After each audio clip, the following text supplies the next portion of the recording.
Can you guys hear me now? Let me know if we're all good. I just did a whole intro and no one could hear me. Can you hear me now? Oh my gosh. Oh my gosh. I'm good. Am I back on? I saw someone put the mic, and I'm trying to catch the chat. Okay, everyone is there. All right, we just completely messed up the intro, but that's okay because I messed up a lot. And so none of you actually heard what I said. So that is amazing. I am sorry about that, guys. Let's start over. Welcome back to the Bree Hive. It has been a wonderful, wonderful week for me. How did everyone's Halloween go? If you're watching live, go ahead and comment in the chat and let me know where you're watching from, how your week is going, how Halloween went for you. If you're watching on the replay, go ahead and drop in the comment section the exact same things. And I completely forgot to turn on TikTok because it is freaking Thursday. I completely forgot. Messed up my whole intro. Okay, today we are going to be going into two different cases. We have an update on the Lizzo case. She is moving to dismiss the lawsuit filed against her by her 3 dancers.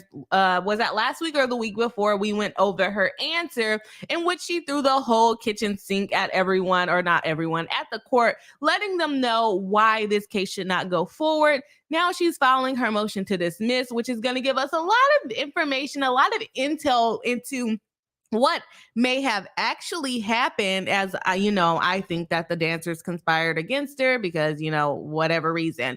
So we're going to get a lot of the reasoning and explanation as to why the claims are invalid. Remember, she was saying they participated in the issues, they contributed to it, they accepted it, they agreed to it, all of the things. And we're going to get into that case. And we're also going to do we're also going to get into the Charlie Edelson case, which we covered over on Thursday. Charlie Edelson is accused of conspiring to eliminate his brother-in-law. He is charged with conspiracy. He is charged with hire for elimination. And he's charged with the actual elimination. So he has 3 charges. And we're going to listen to his sister testify briefly. She testified for quite a while. She was not on the stand a lot for the defense, so we can probably cover his whole cross-examination. And then we're going to jump a little bit into Charlie. I know it's been like 6 days into the trial. Unfortunately, I have not been able to keep up with it, but I'm hoping this weekend that I will be able to get a timeline to go through like all the witnesses that have testified so far. But we are going to listen to Wendi, his sister, who he actually hinted at may or may not have done the hiring for elimination herself. But for whatever reason, she is going to testify and kind of be on his side. So I guess she didn't hear opening statement coming from the defense, okay? Or maybe they are all just in cahoots and say, hey, he's going to try to blame one of you guys, but, don't sweat it. We're not really you guys aren't going to get convicted. You haven't even been charged yet. So I don't know what's going on, but definitely he hinted at his sister being the issue and or his mother being the issue. And now we're going to see what Wendi has to say. What defense does she have for her brother? Because I actually believe this is the prosecution's witness. She was subpoenaed to be there, but she is very much so on her brother's side, which really shocked me because, like I said, he hinted at maybe her being the problem. Guys, if you haven't already, please do hit the like button. It helps us out in the algorithm and it helps us get new friends to join us live. And if you haven't already commented, make sure to comment. I'm going to try to skip over all of the comments which told me that my mic was off. Thank you guys for letting me know. I thought I was on a roll. I was doing good. No, I wasn't doing good. I was really messing up. So it's good. It was actually muted. That's actually a good thing. All right. Okay, we're getting some feedback. Maybe is it y'all? It's not going good today. Let me know if you guys are getting a staticky sound. I was getting that from my speaker, but I don't know about this. Summer Butterfly, hello. Welcome to the live stream saying, hey, all. Hello. Welcome. Nice to see you. Kimmy Locker, our member, moderator, and paralegal of the channel saying, hello, everyone. Hello, and welcome into the live stream. Nice to see you tonight. PhD nurse practitioner. Okay. Smart student nurse topics. Love it. Saying my first live. Hello, everyone. Hello, and welcome into the live stream. All right. This is where we get into all of my audio stuff going on. So let's skip. I was like, oh, we're getting a lot of comments. Yeah, because your mic is not on, girl. Get it together. Let me get past all of those. Spirit of the tree says, look like we're missing something good, right? Because I was just running my mouth, just going. Are we having a silent stream tonight? Maybe I should have done that. Okay, we got it back on. It was set. I got to get this little program off of my computer. It's just messing stuff up. All right, everyone could hear me now. Let's see who else is watching. And hello to everyone that is letting me know about my mic. Nissa Howard, a member of the channel. We got Love, Dream, and Peach. Welcome back in, dropping the mics. Z Seltzer, another member of the channel, saying here, hello, welcome in. All right, everybody can hear me. Spirit of the Tree says, you looked like you were on fire. Yes, I was going, but I'm glad that you didn't hear a lot of the stuff I messed up on. Snow Maven, I think I'm saying that right, says, we are professionals. Exactly, Emily D. Baker. We are professionals at this point. Had to redo it. Cheryl C., nice to see you tonight. Tanya D., another member and moderator of the channel, saying, hello, beautiful people of the Bree Hive. Hello and welcome in. Nice to see you tonight. Okay, let's see. Mary Malarkey, hello, welcome into the live stream, saying, I've been waiting to use that on a content creator. I think I might have missed what you said. Spirit of the Tree says, Halloween was crazy. My husband played bass for a 90s alternative band at a wedding. That sounds fun. On Tuesday? But that sounds fun. Everyone was dressed like zombies, can't complain. That sounds awesome. Probably a little morbid, but it sounds like a good time. Cheryl C. says, random question. Is anyone in here near Austin, Texas by chance? That is a good question. I don't know. Spirit of the Tree says, Austin is like 5 hours in a car from me. So close, but maybe not that close. Oh, Love, Dream, and Peach says, I just got interested in this case, Edelson. And I am too, but I just couldn't. I had a long weekend and I couldn't sit down and watch it. So I'm going to try to listen to it as I clean this weekend and hopefully be able to take some notes. Mary Malarkey says, hi, Bree. Did everyone enjoy your Halloween costume? You guys know what? I asked you all about Halloween, but completely forgot how my Halloween actually went. What actually happened is I was just wanting to hand out candy to the kids in my neighborhood, and no one came. So now I have $40 worth of candy that I'm over here eating when I should not be eating $40 worth of candy because no kids rang my doorbell. It was very sad. It was the first time that I tried to hand out candy, and all of a sudden, no kids to be found. And then when you talk about it, it sounds a little creepy. Like, I can't believe the kids didn't want to come to my house. It sounds a bit creepy, but yeah, Halloween was okay, I guess, but I was very disappointed. I was ready. I put my little inflatables up. I had a little inflatable Scooby-Doo. I was Scooby-Doo, and no kids came. It was very, very disappointing. Mary Malaki says, enjoy your Halloween. Or that was about my costume. Cheryl C. says to Spirit of the Trees, there are a bunch of law nerds in the area here, and we get together every month or two. I just realized I never asked if there were any in Central Texas folks in here. Oh, wow. That's pretty cool. YouTube has a whole little community. That is good. Watching lawyers talk about things on the internet and you guys get to hang out in person. That's awesome. Nissa Howard says, did everyone have a good Halloween? Yes, let us know in the chat. Saying nice to Cheryl. No, Maven says, you pronounced it perfectly. Okay, got it. Got it. Okay. Cheryl C says Nola is a bit of a drive, but you are welcome if you are ever in the area, LOL. Or you can make a long drive to hang out with everyone. Tiny D says, oh, Spirit of the Tree says, nice. Thank you, y'all. Having a whole meetup in my chat. Love Dreaming Peach says, oh, hope you bought your favorite kind of candy. Yeah, I did, which is probably an even bigger downfall. So, let me know if you guys are getting any staticky background because Kimmy mentioned that it might be a little staticky, but let me know if you guys hear that. And we never we never get trick or treat. It was my first time trying to hand out candy. Like I was finally coming into adulthood. I don't have any kids, so I'm not out getting candy with my kids. And we walked outside, we looked in the neighborhood, and there were just no children. And we are in a newer neighborhood, so maybe that's why. We also didn't put up our decorations until probably 5:30 p.m. on the day of Halloween. So we never really advertised that we were a candy house. So that could be one of those issues. I don't know. But it was very disappointing. I was very sad. Like I said, it does sound a bit creepy, but nonetheless, I was still sad. Love Dream and Peach says, actually, I don't know if we get trick-or-treaters because we're always out trick-or-treating. Yeah. And eventually I will be that person. But right now I'm not. And I was Scooby-Doo. And I was really excited to hand out candy with Scooby-Doo in front of my house. And we had a Minnie and Mickey too. But yeah, and I didn't even take pictures of that. It was just not a good Halloween for me. Spirit of the Tree says, we love law nerds in this house. Hubby is a paralegal and bass player. Oh, that's cool. That is cool. Mary Malarkey says, we had snow for Halloween in Northern Illinois. Oh, that's good.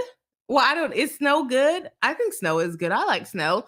Enough to scrape our windows after the party. Note, you can freeze your candy. Yes, outside though. Cheryl C says, I stopped buying candy. We have no trick-or-treaters around here. I think they all drive to specific neighborhoods or something these days. That's so sad. That is so sad. Like, that makes me upset. But I'm like, I guess there were never any trick-or-treaters at my house either because my parents used to come outside with us. But geez, that is sad. Spirit of the Tree says, us neither. My sons are one. Okay, so you didn't take them trick-or-treat. I know your husband was playing at a wedding. Did they get to go to the wedding? Did your son get to go to the wedding? Snow Maven says, it got down in the 20s here in Nebraska on Halloween, but the kids toughed it out. My boys made out like bandits. I can only imagine because it sounds like no other kids are trick-or-treating. Tiny says, I spent Halloween cleaning my basement. They are currently installing a new drain system. Not fun times over here, but at least you'll have a new drain system at the end. So not that bad. Spirit of the Tree says 19 and 22. The rest of the neighborhood kids grew up, been here for 13 years. Oh, man.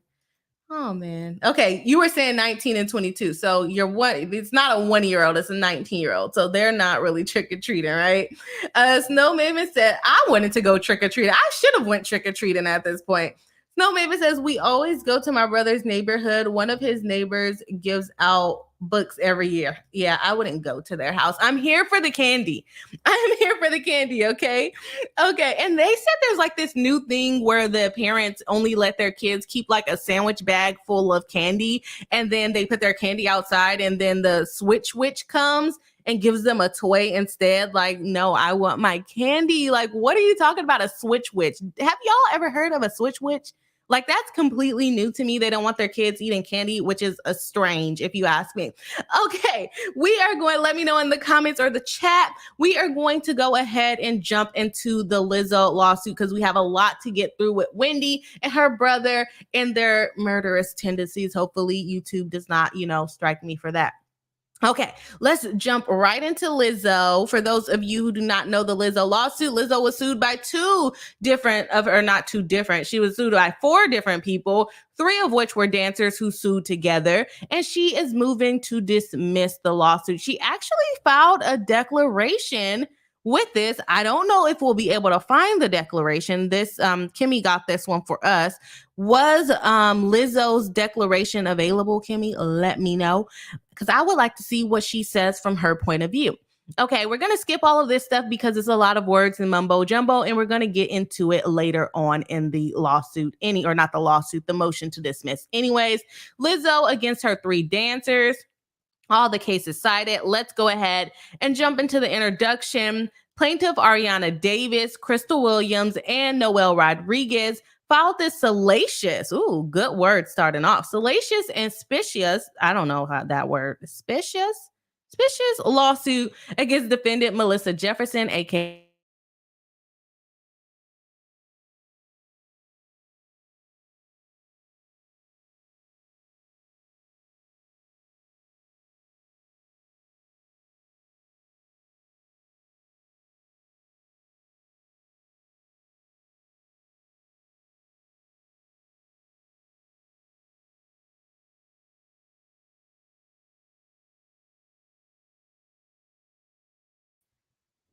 Okay, it says I'm back. Am I back for everyone else? Right when we were getting into it. Okay. I think it's going to be back here soon. All right, I'm back. I think I'm back. You know what's going on?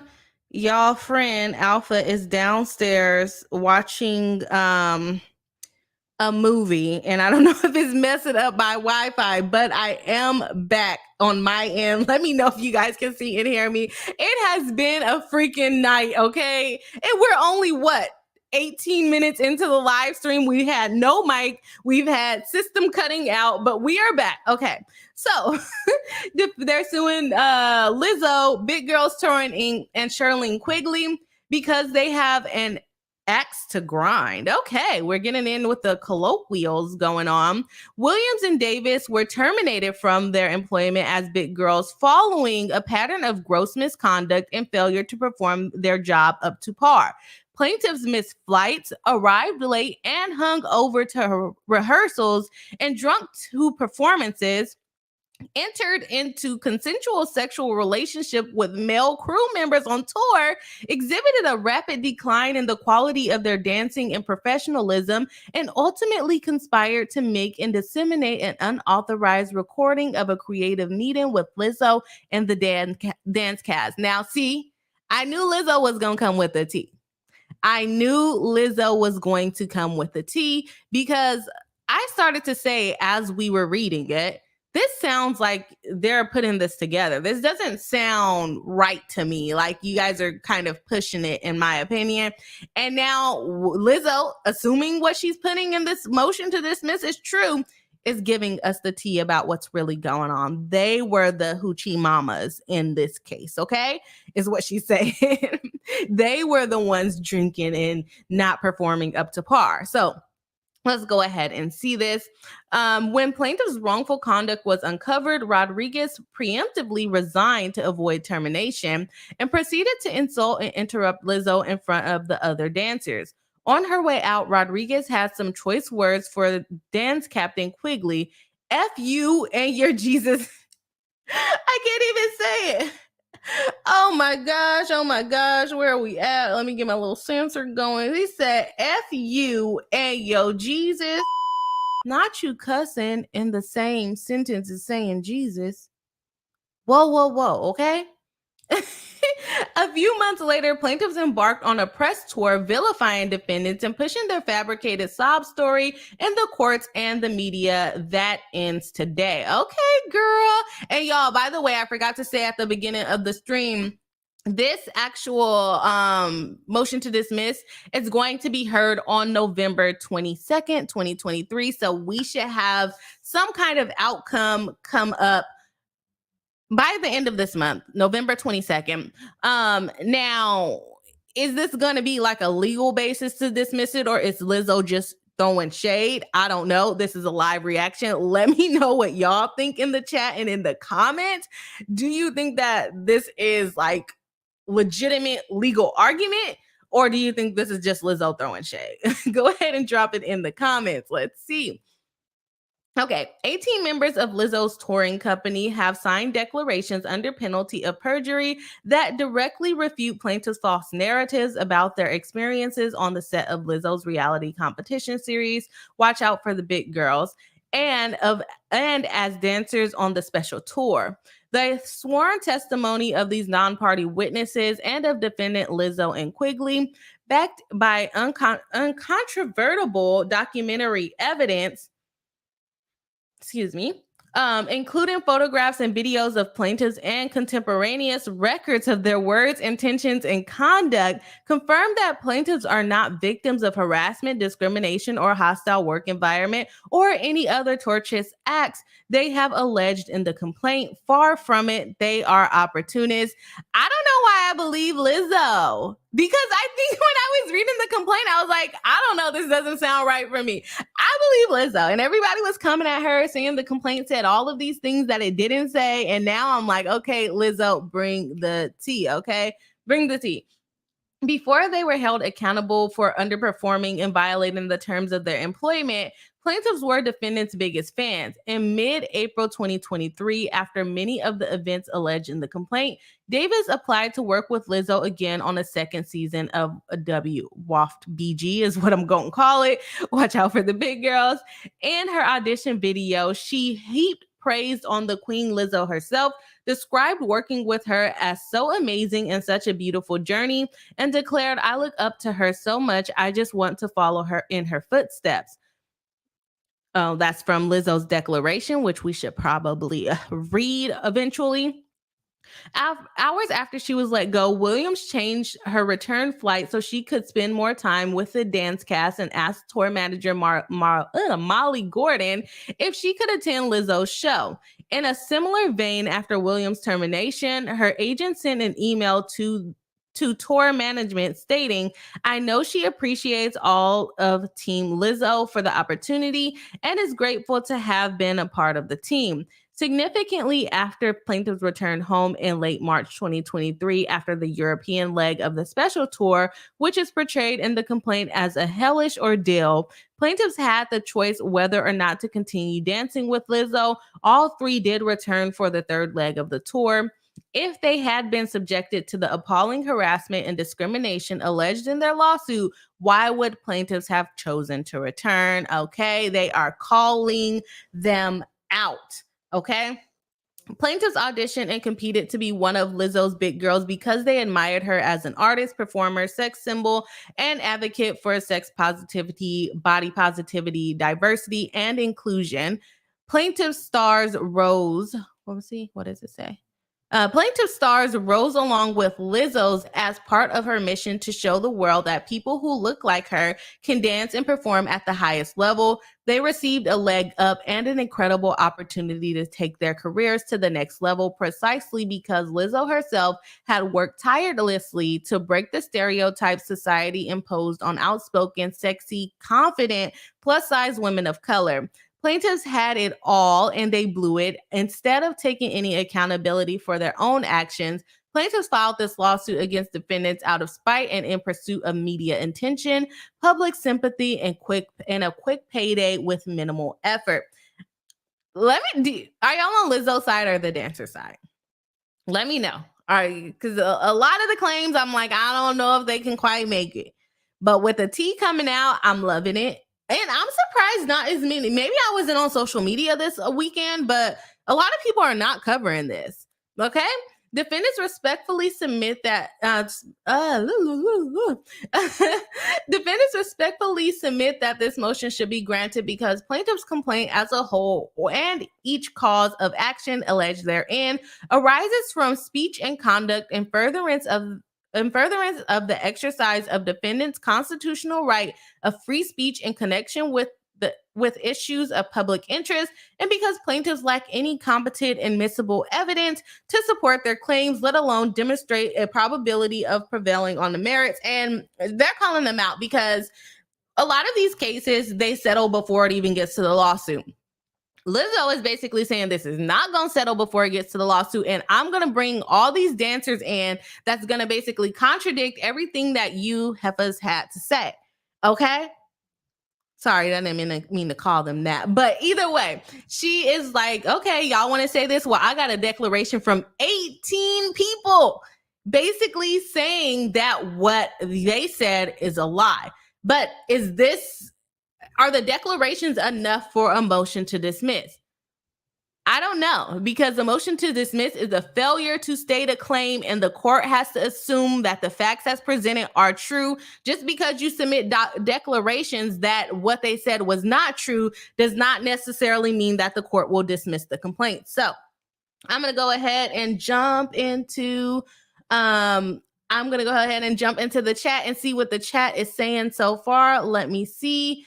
Let's get back into the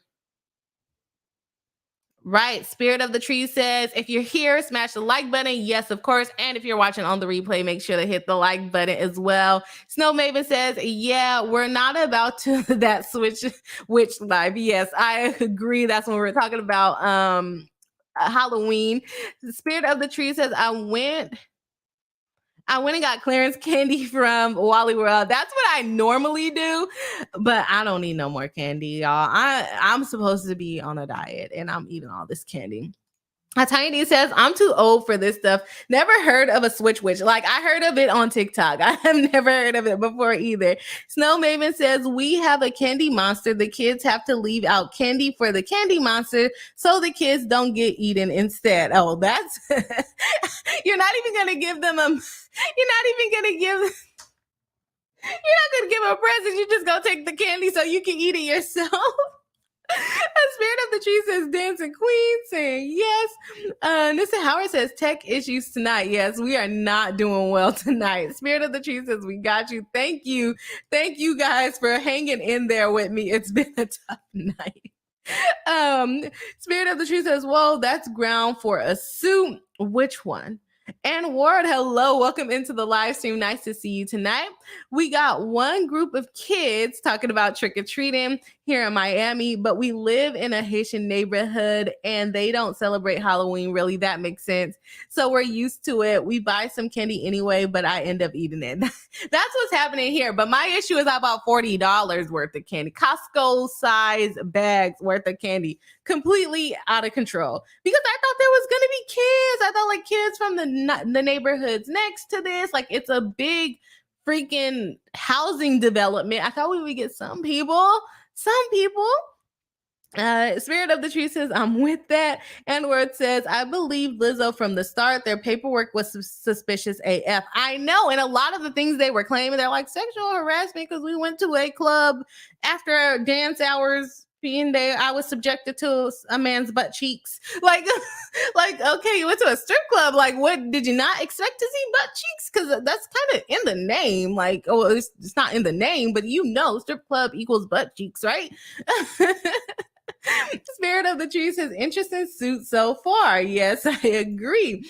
And Word says, well, the banana stuff had me concerned, but I figured an explanation would emerge.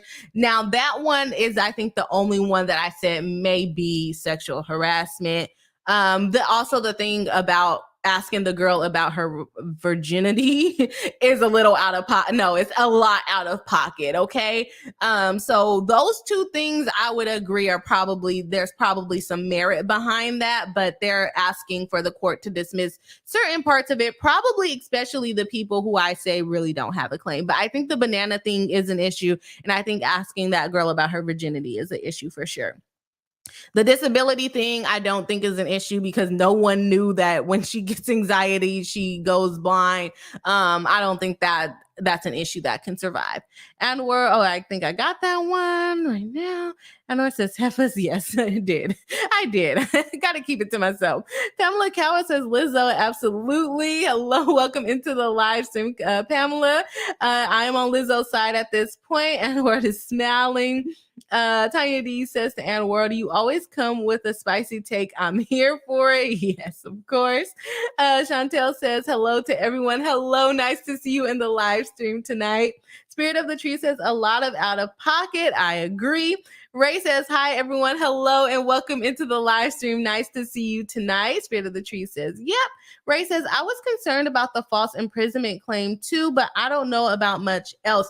Yes, I would agree with that. Forgot about that. Locking them in the room, that's a bit of a stretch. I get that they violated a contract, but you cannot go locking people in a room. So I would agree with you there. Tanya D saying, hey to Chantel and Ray. Yes, of course, welcome into the live stream. And if you haven't already, please do hit the like button. We have quite a bit of friends here tonight. So did you guys miss me on Tuesday or something? Or you guys just like the topics? We got 27 likes and 26 people watching live. So if you have not hit the like button yet, please do. It helps us out. It helps us get friends. And we're covering some pretty good cases. Okay, y'all, we don't have a lot of time to go through the full motion to dismiss, but we are going to jump around and see what tea they're giving us for these claims. And guess what we get to start off with? We get to start off with the claims for sexual harassment. So, plaintiff sexual harassment allegation lacks merit. Why? She gonna call them hookers and whores. Can I say that on YouTube? I don't know. At this point, we're too far in. Okay, let's see. Plaintiffs allege that they were subjected to a hostile work environment because they were forced to go to Banana Bar, a club in Amsterdam red light district, against their will. Every witness has confirmed that attendance at Banana Bar and all events Lizzo organized or invited cast members to was voluntary. That was my first assumption. She did not force you to go there. And that there were no adverse consequences to those who did not attend. Again, something I pointed out. Where's the evidence that the last girl that didn't go got fired?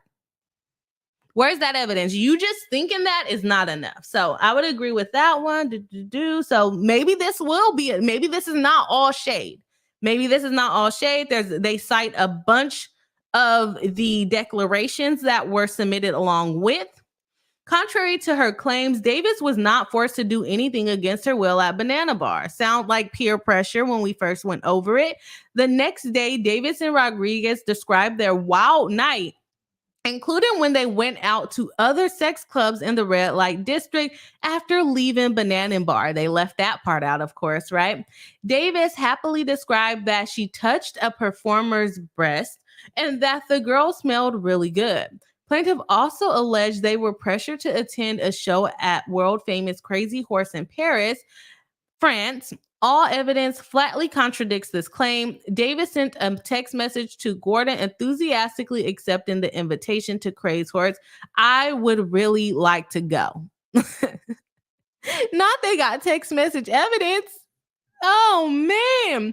Photos and videos of the three plaintiffs show them carousing and cavorting backstage with Crazy Horse dancers, with Williams raising her glass as if toasting the event. Plaintiffs' allegations that they were pressured into posing naked for a new photo shoot as part of Watch Out for the Big Girls are likewise demonstrably false. Other contestants confirmed that nobody was pressured to pose nude and that the experience was, as intended, about self-love and empowerment. Many of the dancers, including Davis, wore undergarments and used props to cover up during the shoot and were ultimately chosen to be big girls. See, after the shoot, Davis told the camera she felt liberated and confident. Oh, not if it's on the camera. She's going to say, I was forced to say that. They made me say it. Another fiction in plaintiff's allegation that Quigley made constant, unprompted comments about graphic sexual topics, including Davis's virginity. Now, this is one of the claims that I said could possibly stand up. Multiple witnesses attest that Quigley did not initiate sexual conversations or spontaneously simulate sex acts. So they're saying the banana thing is not real. Okay. To the contrary, it was Davis who spoke about her masturbation habits. All right. Nice to know. And freely discussed her virginity while cameras rolled on the set of Watch Out for the Big Girls. Racial discrimination is unavailing. I agree. And I haven't even read the paragraph yet. The racial discrimination, I don't know. Plaintiffs contend they were discriminated against on the basis of race because tour management purportedly called members of the dance cast lazy, unprofessional, and snarky and accused them of having bad habits. If in fact, plaintiffs were criticized because they were not dancing at the level expected of them, although they had previously and were often late and unprepared. Not a single witness observed or experienced racial discrimination on the tour.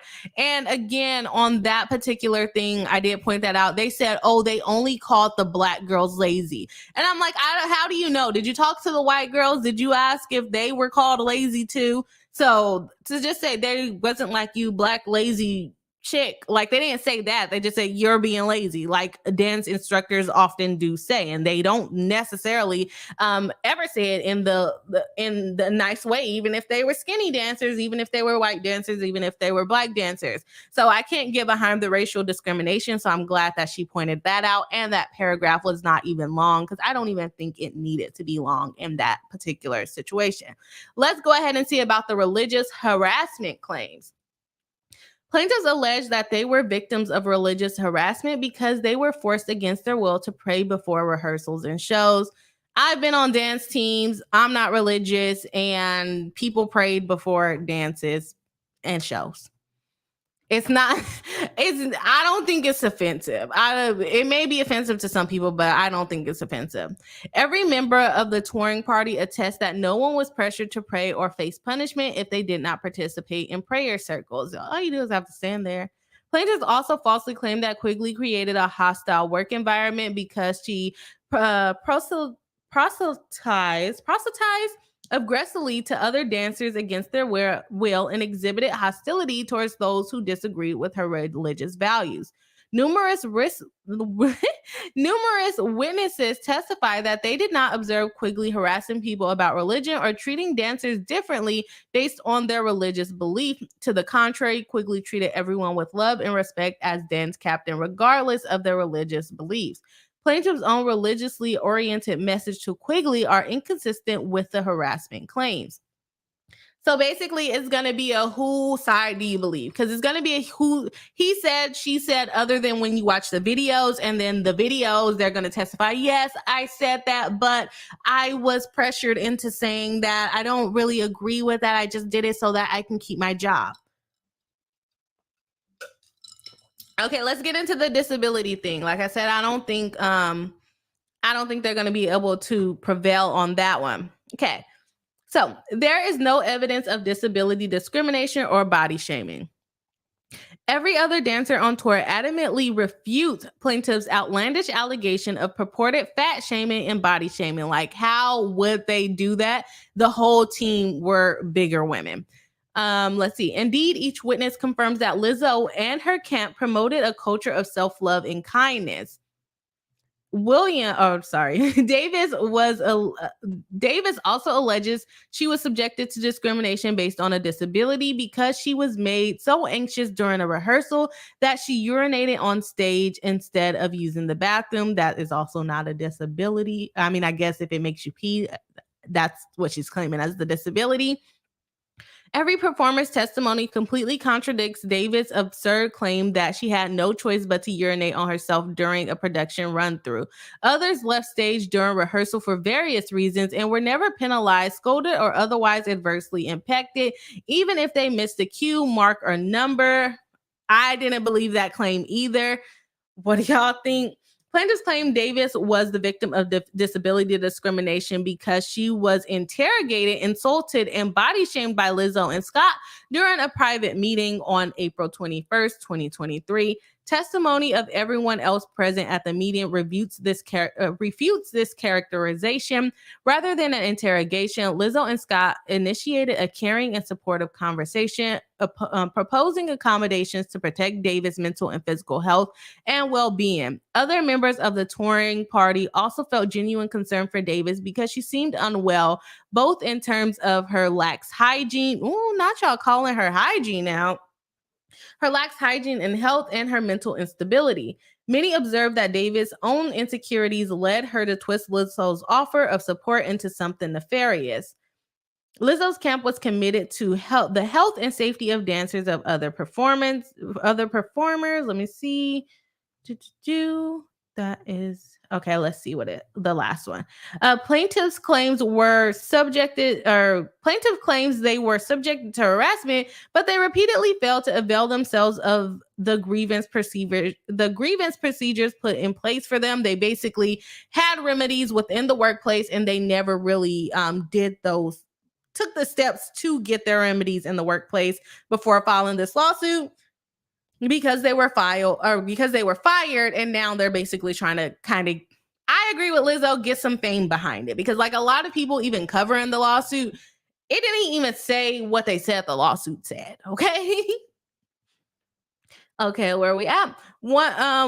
On the one occasion when they did regarding an alleged inappropriate statement a tour bus driver made to Williams, the issue was swiftly and appropriately addressed. Yet plaintiffs ridiculously gripe that defendants failed to prevent and remedy issues that no one else on tour observed or experienced, and which plaintiffs never reported to tour management. So they went ahead and did the anti-slap. We're not going to go over there or go through that. Plaintiff cause of action arise from protected conduct. Okay, so we are not going to go through all of the different claims here, but it did go ahead and let us know a lot of the tea. I think that's all we are going to cover in this one. Yes, this is all we're going to cover, but we do have it. If you guys do want to go a little bit deeper into it, I'm going to go ahead and jump into the chat and see what the chat is saying. Lizzo came with the tea. Lizzo came with the tea, letting us know what was going on. Let me go ahead and jump back into the chat and see what the peeps are saying. Let's see here. If you guys have not already, please do hit the like button.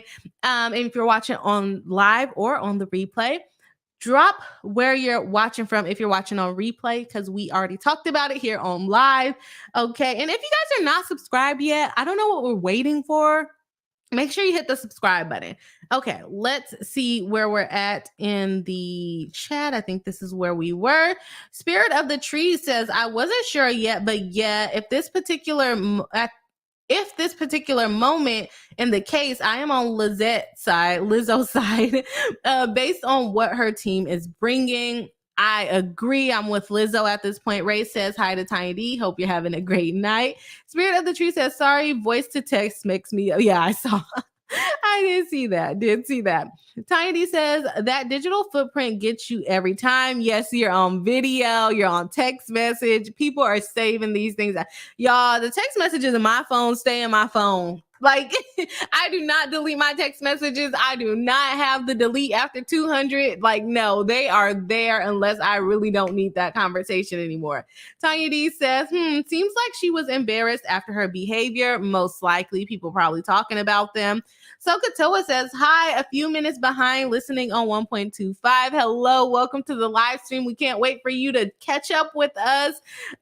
See, Tanya D says, I said it before and I'll say it again. It seems like these people are just too sensitive and not in touch with the real life work environment. I don't even think it's that they're sensitive at this point. The fact that they pointed them out or called them out for a lot of the conduct, I think they're just mad that they got fired and they want some type of fame, like Lizzo said.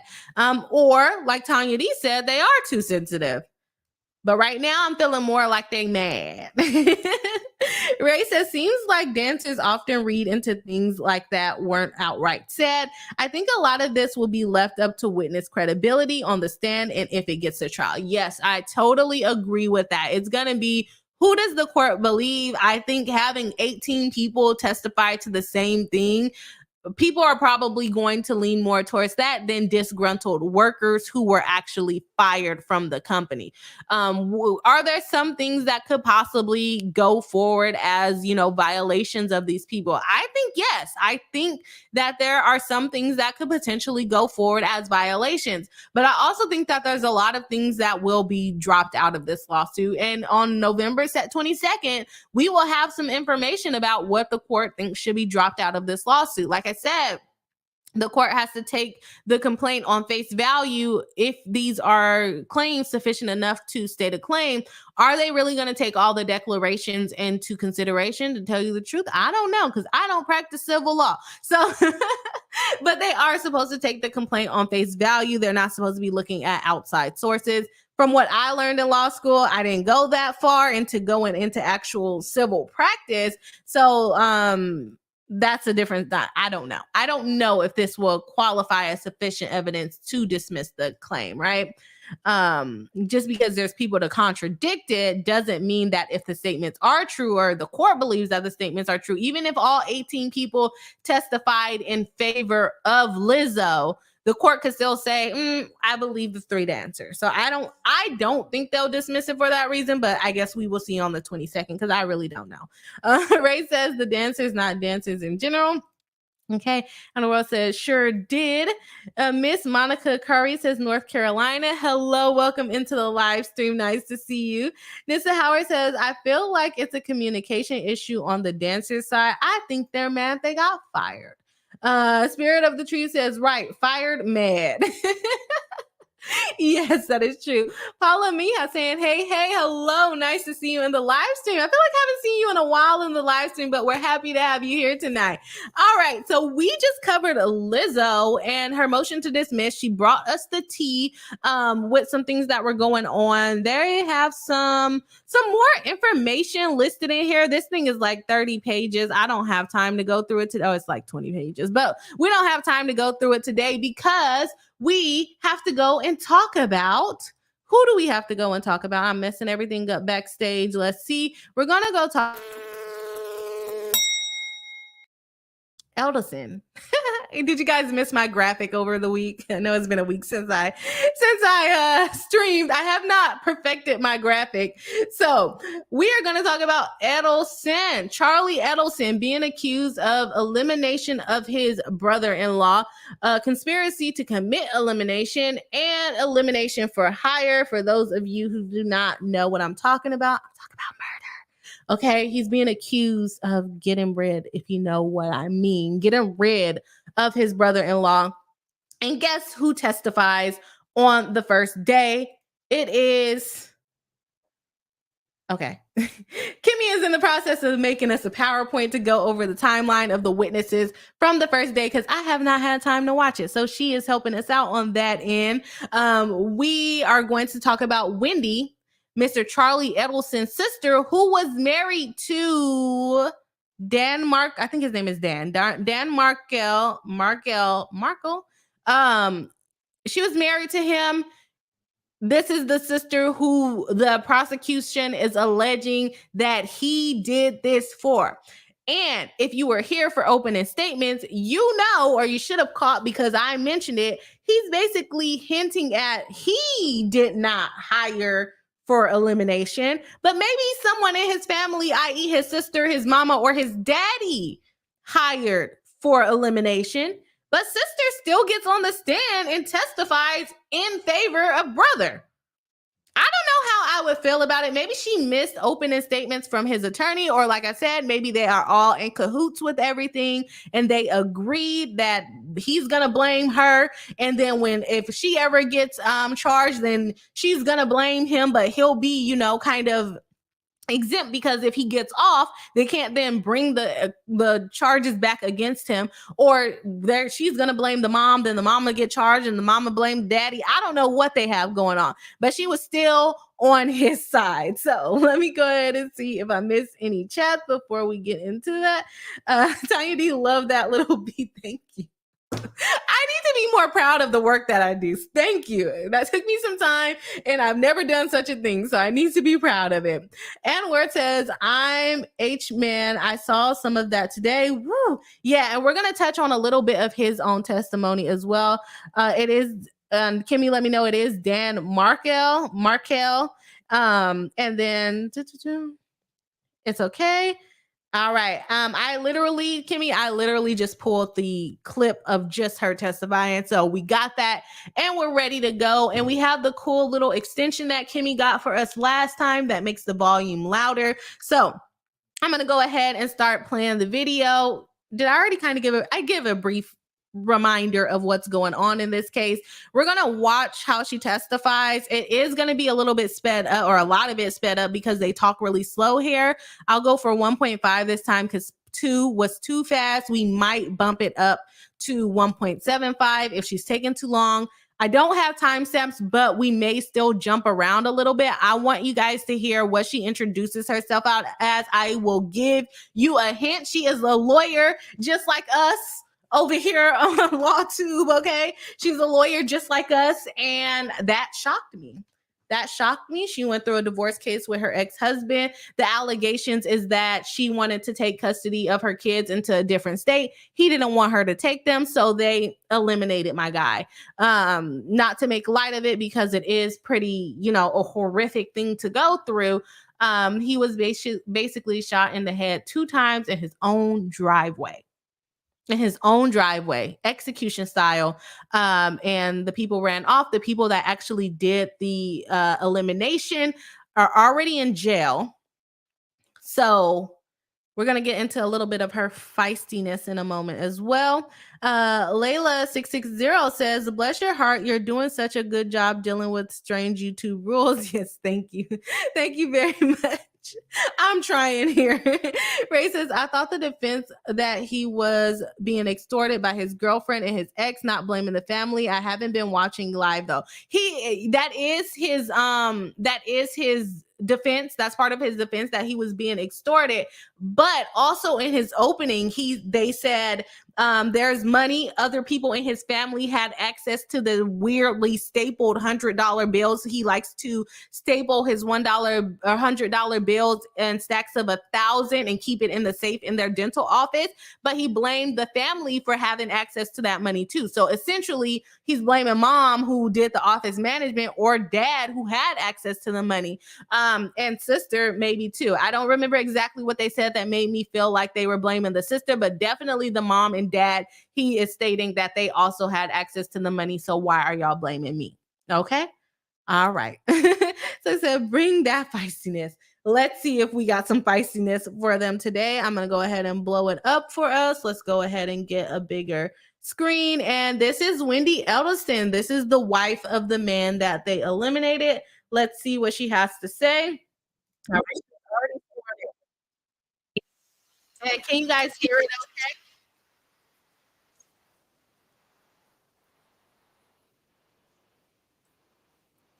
Why she keeps smacking her lips like that?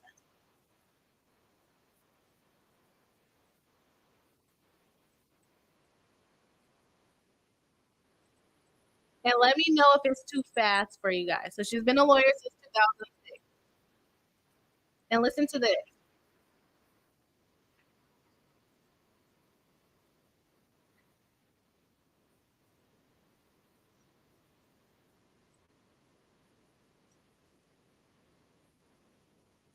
Right. And so they made that point because, remember, she has not been charged yet. She has not been charged yet. So she's only testifying. She's under a subpoena. So she had to show up. But she technically can testify truthfully. She can testify truthfully. And if she tells on her brother or she implements herself, whatever she says in this actual court case cannot be used against her. Now, can they try to figure out a way to get that testimony out of her again? Yes. Could she get on the stand if she's charged and testify to something completely different than what she testifies to here?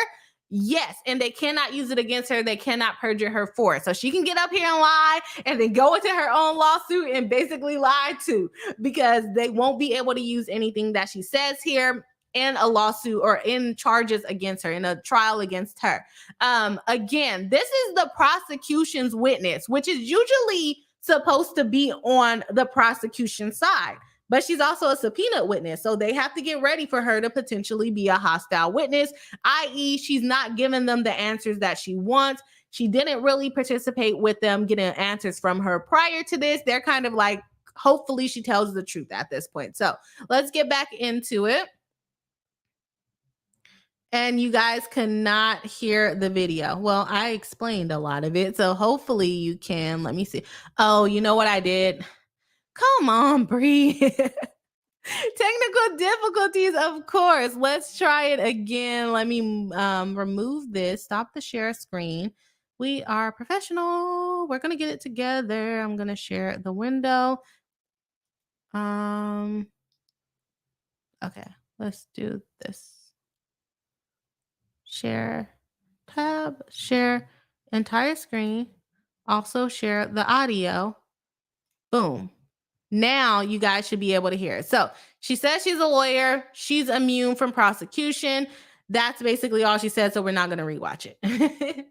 So let me know if you guys can hear it now. Thank you, chat, for helping me out. Did you know Daniel Markell? Yes. How did you know him? We were married. When did you meet Mr. Markell? We met in the fall of second year of law school, so fall of 2004. And where did you meet? We met in Washington, D.C. He was working there, and I was looking into a summer job in Washington. When did you get married? In February of 2006. And when did you live here in Tallahassee? We lived in Tallahassee my third year of law school, so from August of 2005 until I think around maybe May or June of 2006. And then we moved to Miami for a year because Danny was interested in working at the University of Miami. Mm-hmm. He did not get the job at University of Miami, and so we moved back here in 2007 and lived here until 2014. Where were the two of you employed during the time you lived here in Tallahassee? I was employed at the FSU Center for Human Rights, and Danny was employed at FSU Law School. Were you both professors at FSU College of Law? Yes. And were you living on Trescott Drive at that time? When we were married, we rented a house before that, but at some point, maybe in 2008, we moved to Trescott Drive. And is that the home that he was still living in at the time that he was killed? That is correct. Okay, and you were no longer living there, is that correct? I was no longer living there. All right, at the time he was killed, you two had children together, yes? Yes. And how many children did you have? We have 2 children. And what are their ages now? They are 13 and 14. What about at the time of their dad's death? At the time of their dad's death, they were 4 and 3. Oh, when did you separate from Professor Markell? In the fall of 2012. Whose decision was it to separate? It was my decision. And was part of the reason for the separation the two of you having differing views on how to raise your kids as far as within the Jewish faith? I mean, it was a small part, but it was part of it. Okay, that seemed to be something that came up a lot in your communication, so that's why I asked about it. What was the difference of opinion on that? I mean, when we first met and started dating, Danny wasn't as observant or as religious as he became over time. And so the difference in our perspective on raising kids was about dietary choices and attendance at synagogue, things like that. So in general, he wanted to raise the children more strictly in terms of the faith than you. That is correct.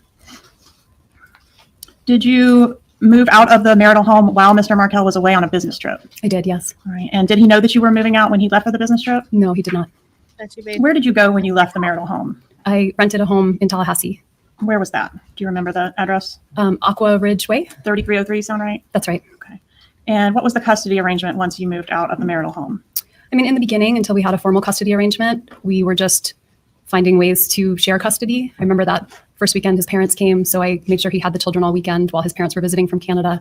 But eventually we had a 50-50 shared custody arrangement. Right. Do you remember exactly what that looked like? Was it week on, week off, or something more complicated? It was something more complicated. In the summertime, it was week on, week off. During the weeks, it was I think what they called like a 2-2 split, with Wednesday night being an overnight and then the weekends being every other weekend. All right, but roughly 50-50. 50-50, but that was the split. Okay. And I want to show you what's been introduced into evidence, State's Exhibit 56. You've had a chance to take a look at this before, but you'll just kind of thumb through it and tell me if you recognize it. Sure. That's huge. You want her to just thumb through it and see what the heck it is. It's a lot of freaking documents to see what it is. Is it their marital settlement agreement or custody agreement? And they said it was already admitted into evidence. So I'm wondering, why is he smiling? I'm wondering who admitted this particular one into evidence, which witness did.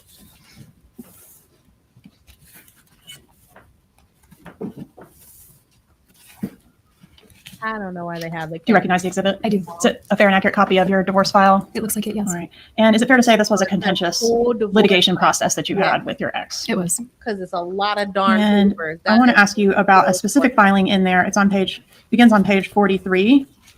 And it's in reference to a filing on January 14th of 2013 where you were looking to relocate with the minor children.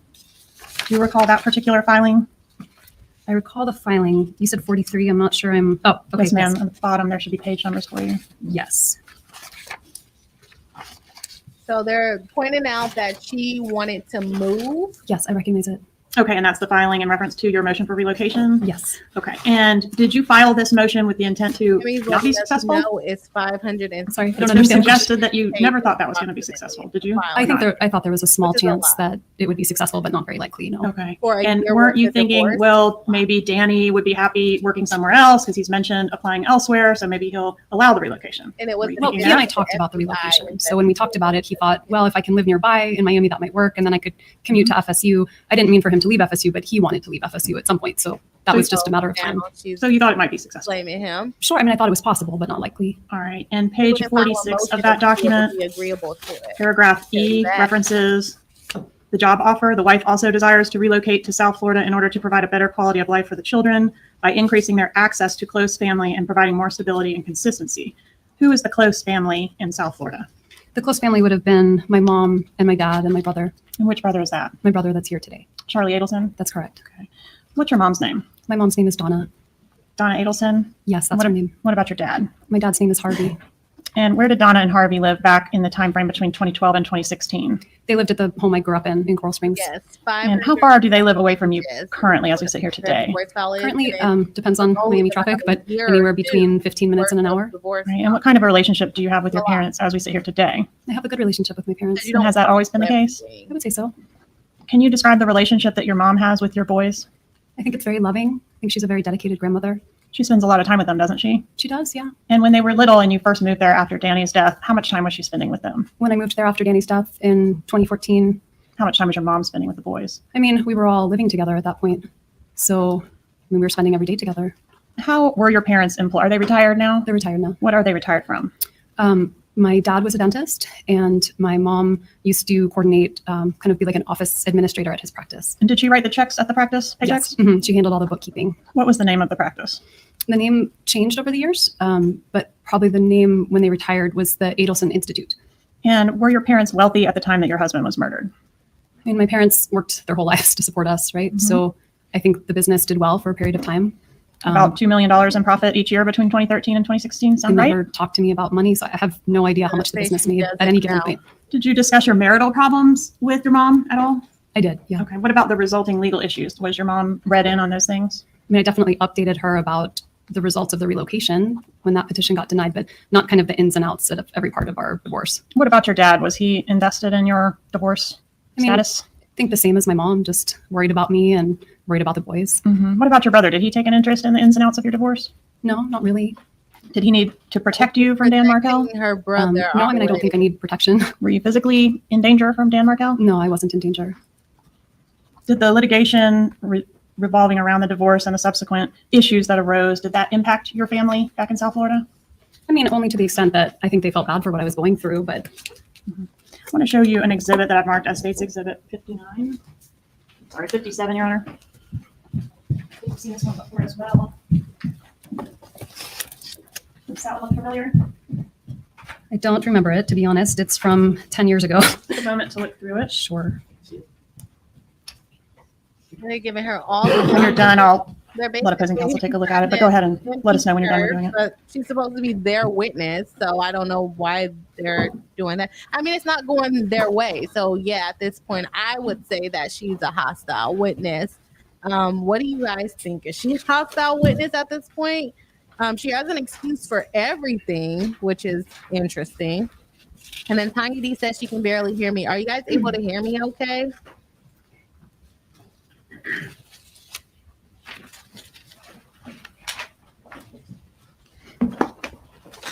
I don't know how to fix the sound issue, so maybe we won't watch as much as this.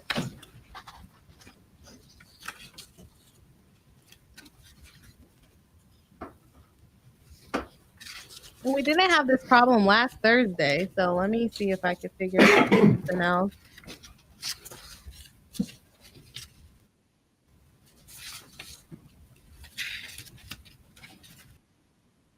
I'm gonna remove it really quick and let me see if I can get it to share a different way, because it sounds like my sound is not going well.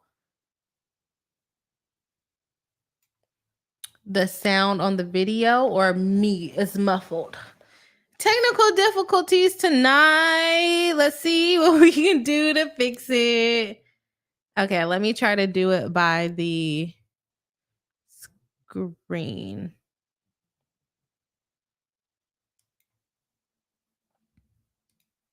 Okay, so I'm gonna do this one. Let me try it. Does this one sound a little bit better? It's all on the same system, so I don't know if it's gonna make a difference. Just flipping through freaking pages. It's from both of them. Okay, so what I want to draw your attention to is page 2 of that exhibit, that first paragraph there above the word response. Did you have an opportunity to read that? I read it real fast, Kind of but scanned. I can And, read and it. what I want to draw your attention to is specifically the part that reads, your father has made numerous trips by plane for weekends and changing the patient schedules around so he can continue to spend significant time with the children. Did you, Are you objecting to Joshua? I just didn't hear it get a minute there. Judge, at this time, I'd ask to move this exhibit into evidence. Any objection? No objection. It's 57. isn't it? Go Thank ahead. you. So that paragraph, Johnson. isn't that paragraph going into detail about how the issues surrounding your divorce and litigation is financially impacting in a negative way your parents' business? That's what my mom says here. Yes. Okay, and it also says, additionally, this loss of income affects my family because my older brother, also a dentist, purchased the practice from my father in mid-July 2012. He has a monthly payment to make to my father based on the sale of the practice. It isn't fair to him to have decreasing monthly income statements from the practice due to my parents spending so much time here in Tallahassee. So this is an argument that your mom is proposing, right, to help you, give you an idea of what might persuade the courts to allow the relocation. Do you agree with that? Yes, that's what she was doing. Yes. Okay, and she's indicating that both your parents as well as your brother have suffered financially as a result of you not being able to relocate.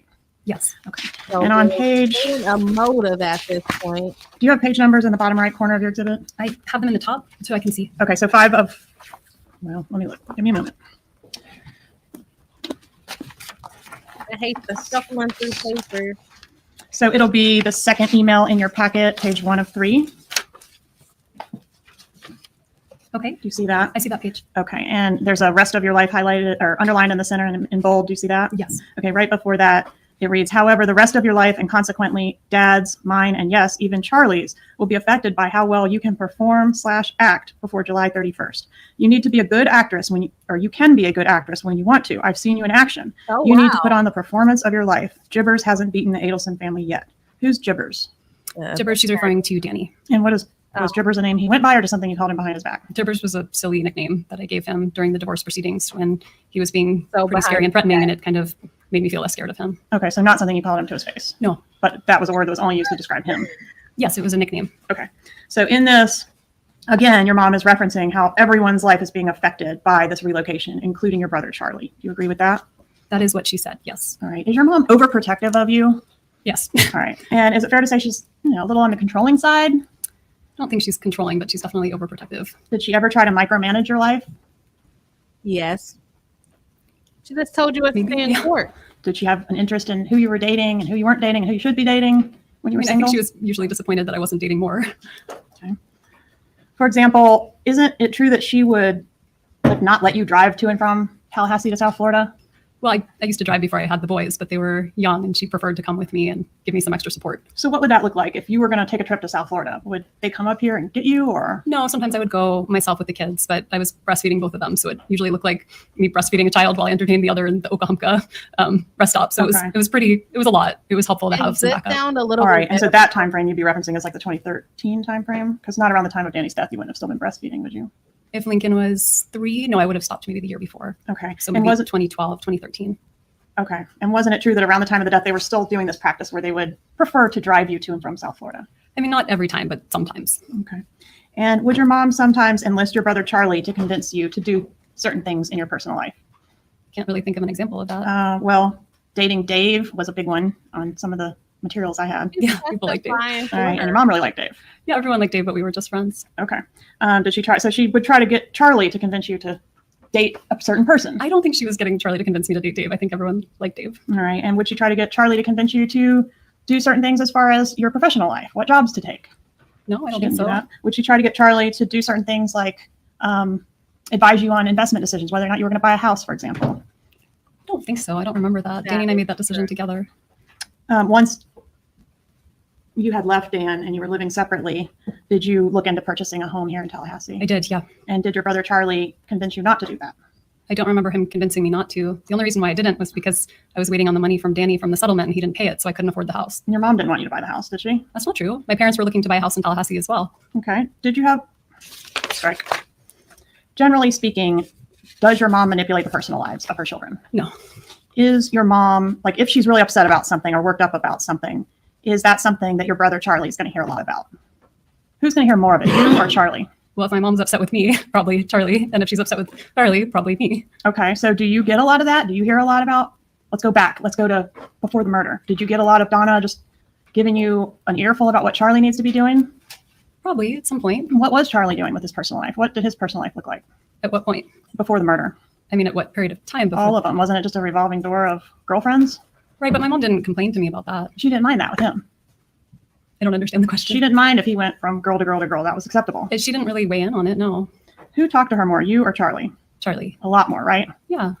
Well, that's At the time of Dan Markel's murder, were your parents extremely angry with Dan? opening statement. At that point, no. They were in a much better place. I want to direct your attention to an interview that was conducted on, this was your law enforcement interview.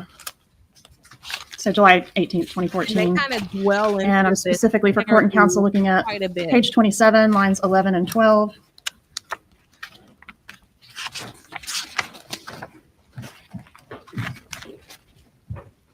I've got it open to the page, but you can flip around if you need to familiarize yourself. Sure. I'll take that exhibit if you want. That's freaking huge. They gonna go through all of that? Do you want me to flip through or just look at this one page? If you'll just look at that one page for me, not that. Reminder. 27. So this is her interview with Get the to where you are. police, where she makes the hint that her brother. So page was 27 there, lines 11 and 12, and I've got it highlighted for you. It Yes, ma'am. says, Ms. Adelson, my parents are, very angry toward him. Is that true? Was Isn't that that what true? you said? Your parents were very angry toward Dan. Can I read the rest of the sentence? Sure. So I say, my parents are very angry towards him, but even when they're around my kids, they would never say a bad word about my kid's father. And then on page 288, line 24 through page 289, line 1, and that's going to be,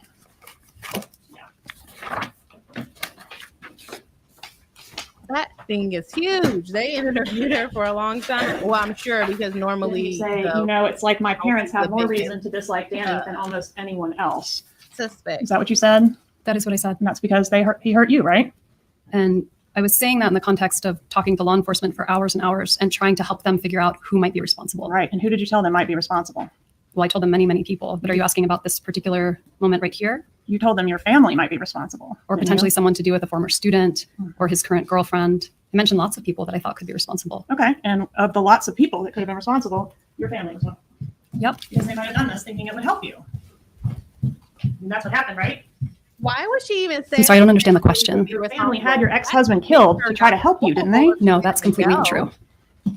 But now she's saying it's completely untrue. And back to the divorce, the petition where But Danny no, is this responding to particular your one, petition no. for the motion to relocate. Are you familiar with that filing or do you need to take a look at it? I need to take a Family's look at it. falling All right, it's apart. going to be page 79 through 101, and this is back to our exhibit 56. Yes, if you guys have not hit the like button, please do. We can get to a goal of 50 tonight, it looks like. Got a couple more moments of this. And again, that was, And they do get pretty feisty with her. I don't remember exactly where the it's filing begins on page 79. I'm gonna specifically get to interested in it 82. soon. If I can find it. But basically, they're trying to say, okay, you said it could be your family, so it's your family, is what they're trying to establish right And now. in this filing, doesn't Mr. Markel say, quote, the husband affirmatively alleges that the wife helped herself to non-marital assets, including money and stocks owned prior to marriage, as well as numerous personal non-marital belongings of the husband, such as luggage, bicycle, tennis racket, and family heirlooms. The wife has refused to return these items or to allow the husband into her home to see what other personal belongings were taken without his permission or acquiescence. Bringing some So character. my point is, dent, he's accusing you of theft in this paragraph. Those are the words that are here, yes. lying, And he's stealing, cheating. very adamantly objecting to your relocation, right? On page 82, it says the sole stated reason the wife seeks to relocate is so that she can be closer to her parents. Was being near your parents the sole reason that you wanted to relocate? No, She's gonna It say wasn't no to that. Why The would sole reason stated in your petition? it wasn't the sole reason stated in my petition, and it wasn't the sole reason that he and I talked about before I filed the motion to relocate. Why was he so adamant and so confident that this was the real reason you wanted to be down there? I think there's a lot of things in these pleadings that are not true. So just because it says something doesn't make it true. Sure, but did he know that your mom was just grinding on this issue of trying to get you down there? He would have had no idea. He wouldn't have been. That wouldn't have been known to him. I don't think so. But he was accusing you in these pleadings of all kind of stuff, right? I mean, I'm not saying it's true, but hiding financial assets, failing to disclose things, kidnapping his kids in the middle of his business trip, all those sorts of things, right? Yes, you said. lots of things. All right. And you said a lot of things too. There's filings going both ways that are pretty venomous. Would you agree with that? I would not agree with that. Yours were pleasant. I'm not saying divorce filings are pleasant, but mine were not venomous. Okay.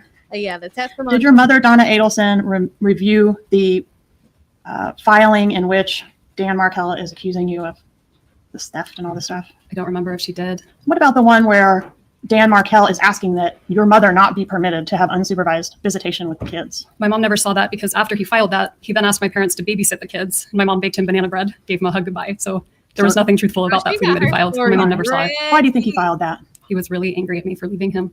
Okay. So he didn't really want to limit your mom's visitation with the kids. No. And He that's asked her to evidence. babysit after he filed that. Evidenced by the banana bread. More. And so she didn't even know about that filing. She never knew about it. Okay.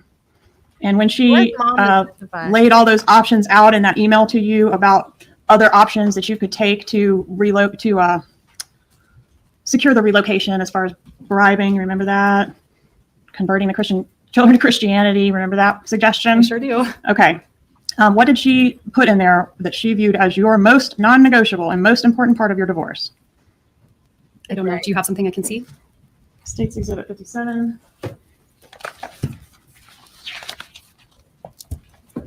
Everything that she's asking her, she's able to like And it is switch the page direction 1. pretty quickly. So yeah, at this point, she is a hostile witness. I feel like she's been a hostile witness for a while, to tell you the truth. But So you want me to read what she definitely said here? I want you to answer the question. What was the most important part? Of the divorce for my mom. Yes. It says here that for her, it was relocation. All right. And did you have 2 8-hour mediations in your divorce? what she We said. had 2 very long mediations. I don't remember exactly how long they were, but Did they result in a resolution? No. Was Mr. Markell seeking to depose your mom as part of the divorce? I don't remember that. Do you know if it ever happened? I don't think it happened. I don't remember it. Was the prospect of that upsetting to your mom? I don't think so. I don't remember it. So I don't remember talking How with her did about you it. know? Or, That's speculation. Did your mom call Dan any disparaging names around this time frame? well, I just read them in the Why is the emails, defense but I don't not remember them objecting to it? independently. Okay. Did she call him an asshole? Yes. A narcissist? Yes. A bully? Well, I guess Yes. because Religious it's zealot. his Yes. Bastard? argument. That I don't remember. Page 5. Okay. Is it page 5 from the first email? Yes, if you'll just go through by the physical pages. They're basically trying to establish the I see, motive. yes. They wanted Wendi to move closer to them, so they I'm sorry, what was your answer? Yes. eliminate it. Fucker? That's Yes. the point they're trying to make, is the custody and the divorce caused this. But in all the filings made on your behalf by the different lawyers that you had, and all of the emails that your mom sent, he was never described as abusive. I mean, he was described as emotionally abusive, yes. Can you show me where he was described as emotionally abusive in any of those items? Well, not by my mom, but in the pleadings. Okay, show me that. It's going to take me a while to find it. Okay, Yeah. well, it's You want me not to- in there, but you can get back to me. Well, with it is in there. Objection, Your Honor. The comment, she's not testifying. Oh. And it's argumentative. My boy does not object to anything, okay? He's letting it go so far. But that's like the first real objection that he has made. Yes, the prosecutor is arguing. She for sure is arguing the case. And the fact that she's saying, oh, it's not in there, she's not going to have time to go through 594 pages of documents to try to go through all the pleadings that her and her husband filed while trying to get this custody resolved, the divorce resolved, and all the things. So that's kind of messed up to say, oh, it's not in there. Would you have to If she review the whole doesn't have file in order time to find that, or could you just even give us a starting point of which filing it might be located in? It might be under the petition to relocate. It might be under the initial divorce proceedings. It wouldn't be in emails from my mom, but it would take a while to find it. Maybe in the depositions. to say, Okay, did you view yourself as being stuck here in Tallahassee once the relocation was denied? I didn't. I mean, I had a really nice life here. I did not view myself as being stuck. Would you please turn to page 176 in that exhibit in front Why of you? did she say stuff? They're asking you the question because they have documents to support that she said. I think it's I highlighted wrote for you. stuff here. Like they're hinting at you what they have evidence of. And she's gonna have an explanation as Did to you describe yourself in that filing as being stuck in Tallahassee? I don't see it. You said it was highlighted, but there's nothing highlighted. Okay, 176 on my page. I didn't highlight it for you. Okay. let me. Her footsteps are so loud. I see the word stuck. I found it. Pardon me, Okay. sir? So did you describe at least in one occasion being stuck in Tallahassee? No, can I read the sentence? Sure. So it says, She keeps reading the sentence for her. the husband has made it difficult for the wife with her colleagues at her current position due to his statements and actions. And the husband's intent is to relocate to a larger area at some point. So the wife is merely stuck in Tallahassee until the husband decides that the time is right for him to leave. All right. Meaning- And Who did, wrote that? had he accepted a job anywhere else by the time that he was murdered? No, he hadn't yet been offered a job, but he was always looking. So he was just going to move and just let you have the kids at that point? He probably would have done what I did, which is have a conversation and see if it was a place that made sense for both of us to live. And would you have moved to wherever he got a great job and started a new life there? Potentially, yeah, That's a lie. Did you like Tallahassee? I did. And you said, I think you did say this, but let me clarify. Was your mom aware of the order denying relocation? My mom was aware of the order denying And relocation. what about your brother, Charlie? Was he aware of that as well? I'm sure Yeah. my mom would have said something to him. All right. So did your mom suggest any ways that you might coerce Dan Markel to let you move with the kids to South Florida? Yes, I think we talked about that before. We did. And for this, I'm referring back to those emails. And in particular, the bribe. So another bribe to get him to allow relocation on page 5 of the first email for the defense.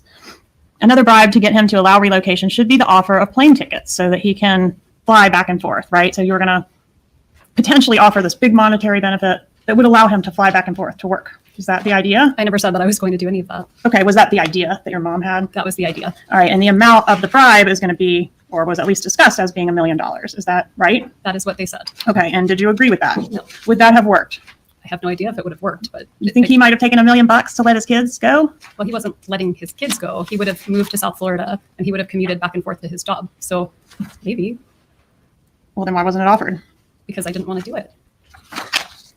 All right. What about the idea that you could try to threaten Dan to convert the kids to Christianity so that they can fit into the Bible Belt here in Tallahassee? Is that something your mom suggested in these emails? My mom did suggest that.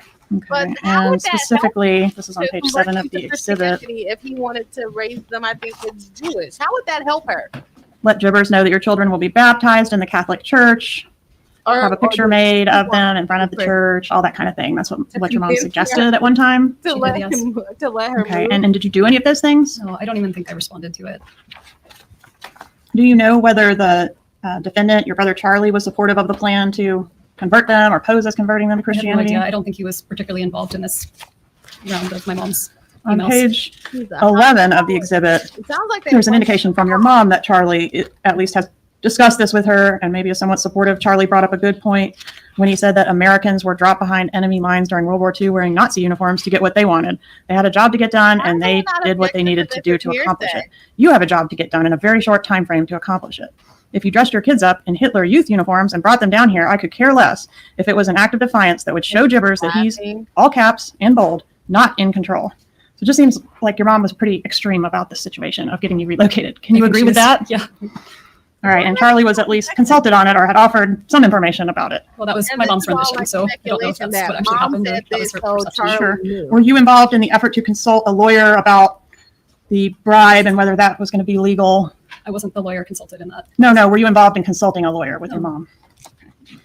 She had Do you to know for sure if any financial offer was or was not made to Dan Wendy was Markel? driving this. I couldn't say for sure if they made it to Danny without me knowing, but I don't think so. Is that something they would do, is try to negotiate with him behind your back or deal with this situation behind your back? I don't think so. I think I would have known. Danny probably would have told me. as But you genuine. definitely didn't Doesn't come off extend any of genuine these to me. offers or threats. She comes off as trying to manipulate the testimony. When was the divorce final? Opinion? The summer of 2013. All right, I'm gonna switch gears for a minute and talk about phone stuff. Connected Was to- your cell phone collected by the police in this case after Dan was shot? I gave the police my cell phone and asked them to search it if it could be useful. All right, and around the time of the murder, was your number 954-803-0079? It was. And can you agree that the numbers, let me show you an exhibit.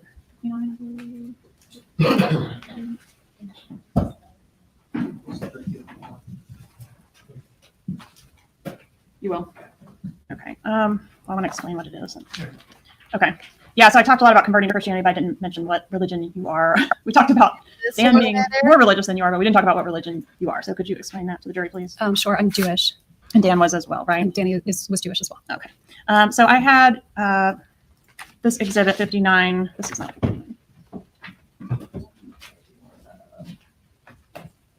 Is this mic sound better? Yes, that's what we did. 1 moment.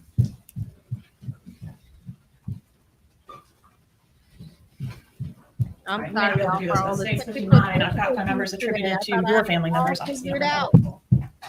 Are those phone numbers accurate, if you know, for the time Yes. frame around the murder? Yes. Okay. All right, and then you are also familiar with the wiretap that was conducted in this case? Yes. And did I provide you a disk labeled disk 107, ask you to review some calls and see if you could authenticate the voices on those calls? Yes. All right, and for that, I made Hey, you a little Kayla says it's spreadsheet, which better. I've marked Does as anyone else in the 61. chat agree that it's better?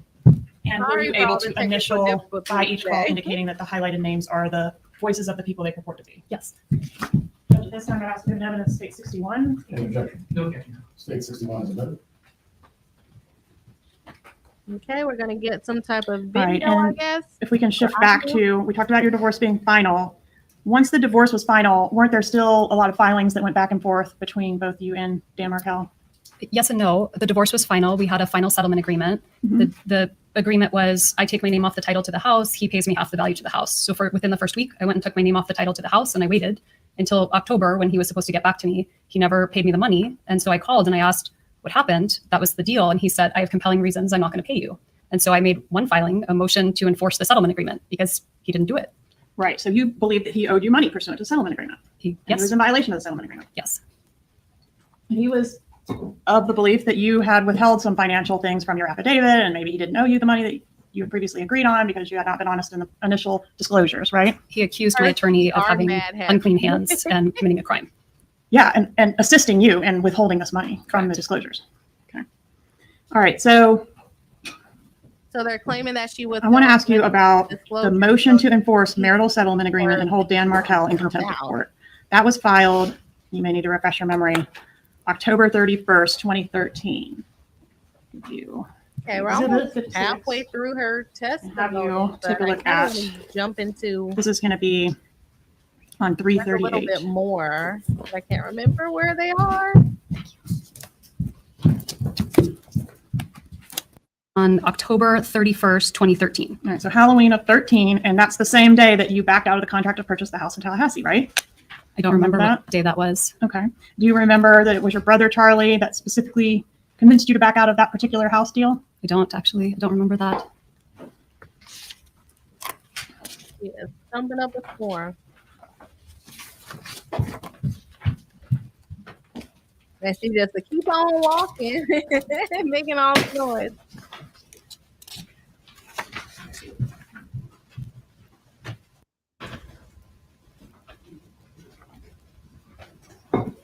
Okay, What that document is. And what's your point? Get to your point. Do you want me to read the title of the document? Yes, I feel please. like this is becoming Former more- husband's counter motion to enforce marital settlement agreements, financial provisions, and incorporated motion for sanctions. Do you remember this filing?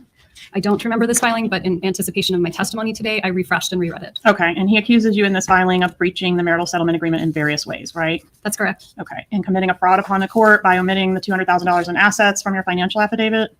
That is in what he there? was alleging. And asked the court to sanction you. Yes, that's what he And- said. Okay, so again, you're both seeking the court to sanction each other. I'm pretty sure she got So on. them's fighting words and Whatever. lawyer terms, right? Well, I was filing a motion to enforce a settlement agreement, so I don't think that's really fighting words. That's just asking the court to complete what it already said it wanted to do. Okay. And on page 379, Dan suggests that the court send a strong message about your malfeasance by awarding him the entirety of the undisclosed assets of over $200,000, right? That is what he asked for. Okay, and then on March 10th of 2014, on page 437, do you respond with your motion to dismiss the former husband's counter motion to enforce the marital settlement agreement that we just talked about? I'm sorry, what is the page number? 437. This is over the top, right? I don't think so, no. Then 6 days later, Dan files another motion seeking action against your mother, and that's the one we've already touched on. That's page 441. Is that right? Page 441. Yes, ma'am. Yes, that's what we talked about. Okay. Former husband's counter motion for enforcement of marital settlement agreement on parenting issues and motion for contempt and sanctions. Here, he's alleging, Now the prosecutor is again, a lot more violations of the marital settlement agreement, including communication between he and the boys. He wasn't the marriage. happy with how much communication no, was no. happening, failing to keep him informed of where his kids are, failure to communicate about parenting decisions like the kid's schooling, diet, and extracurricular activities, and refusal I to do provide him have it on access to the fast kids on their forward, so birthdays. that may be the He's complaining about a lot of things associated with think this, it's not just just money the stuff, it's same parenting stuff too, right? That's right. And isn't it in this motion that, yes, sir? Oh, I said that. That's right. Isn't it in this motion that Dan Markell seeks to enjoin you from allowing your mother from spending time with the kids without supervision? Can you please show me which page that's on? 450. Do you see a paragraph beginning on 3 specific occasions? Yes, I do. Could you read that, please? 8A, on 3 specific occasions in November 2013, the children informed Mr. Markell, Abba, Dad, Grandma says you're stupid. When queried as to why Grandma, the maternal grandmother, would say such things, the children replied jointly that it is because she says you are trying to take her sunshines away from her. And continue, please. In December 2013, You don't have to say the name of your child. my child, the younger son, further stated to Mr. Markell in front of the former wife, Abba, Grandma says she hates you. The children were visiting with their grandparents at that time.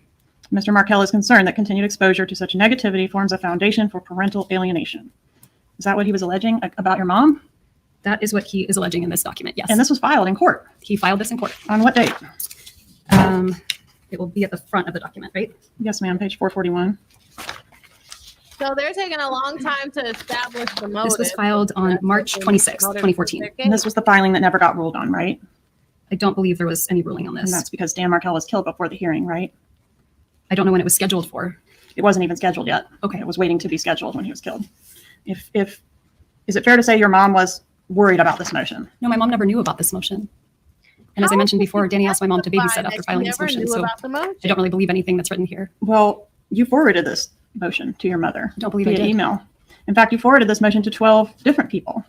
Your mom, Jeffrey Lacoste, Renee Griggs, up the Tova Walsh, emails. Morgan Honeycutt, Gary Cohen, Miguel Edmondson, Trey Hubler, Robert Adelson, Rachel Frank, Jared Reich, and some She's testifying at this point. MEHULNYC@yahoo.com. So if you weren't worried about this, why'd you send it to all these people? I couldn't really say. It's been a long time. And then a couple days later, didn't know about it, but she forwarded it to mom. we know what happened. So this was in March. So a couple days, I filed it. I sent it to people in July when Danny You was sent killed. it, I'm sorry, you sent it a couple days later. I sent That email to 12 different people. in March. Yes. It's not her asking questions too, and they let it go forward. She's like, I sent that email? Yes, you did. On what day? Are you the one doing the examination, ma'am? You don't get to ask those kind of questions. Yeah. She started asking the lawyer questions. I guess she's a lawyer too, but she's asking them questions. Like, what do you mean? I sent this? Yes, you sent it. Let's see the email. Why are you not showing us? Show her the email. You done showed her everything else. You done showed her 594 pages of divorce petitions and motions and filings, but you're not going to show her, did you send this email? Because she's probably going to say, no, I didn't send it. Dan probably sent it from his laptop to my family. Like, why are they not showing her? Like, make her say, yes, oh, I did send that. Oh, yeah, I forgot. My mom did know about the motion, because that's been her story the whole time through. My mom didn't even know about the motion, and they claim that they have emails that she sent the motion to her mom and 11 other people other than her mom. It's crazy. So right now they're talking to the judge, trying to figure out whatever the objection is, whatever's going on. But yeah, I didn't realize that we were going to kind of get through the video as fast. I don't have it as sped up as I did last time. But they're really trying to hone in on this this motive. But Wendi is basically saying, no, that's not the motive. No, that's not the motive. I need to watch the whole thing, because I need to know if the people that actually pulled the trigger are witnesses in the case. Kimmy, do you know if they are witnesses in the case so far? And this is a long sidebar, actually. Send you may step down for now. Okay, so I believe they're We'll going resume with the on lunch examination of the now. witness in 5 minutes.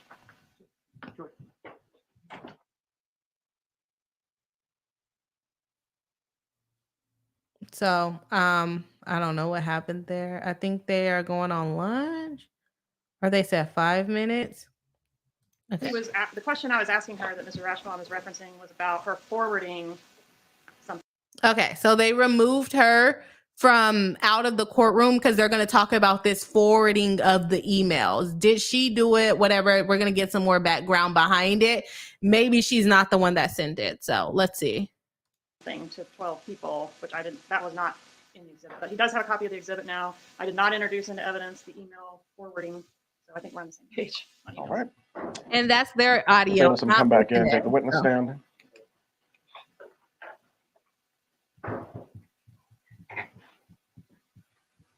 So basically what happened there, if you guys missed it, is that she was asking the witness about an exhibit that he did not have and that she really didn't reference, because she just said, this email you forwarded. She didn't really say what number. I don't remember her saying a number. So basically he was just saying he doesn't have that document. And so now she gave him the document and then they're going from there. Let me see what can you say. Okay. All right, so let's go ahead and see what else is going on. We're kind of getting through this pretty quickly. I am going to bump the speed up a little bit because I kind of want to finish what she has to say. And then we're going to look at some pieces of Charlie's testimony. And then, like I said, over the weekend, I'm going to try to get a timeline, or not a timeline, but a summary of what everybody testified to. So let me go ahead and bump up our speed a little bit. We're going to go to 175. 2 was too fast. Let me know if 175 is too fast. You know, they talk slow. So let's see if this is too fast. So get her on up there.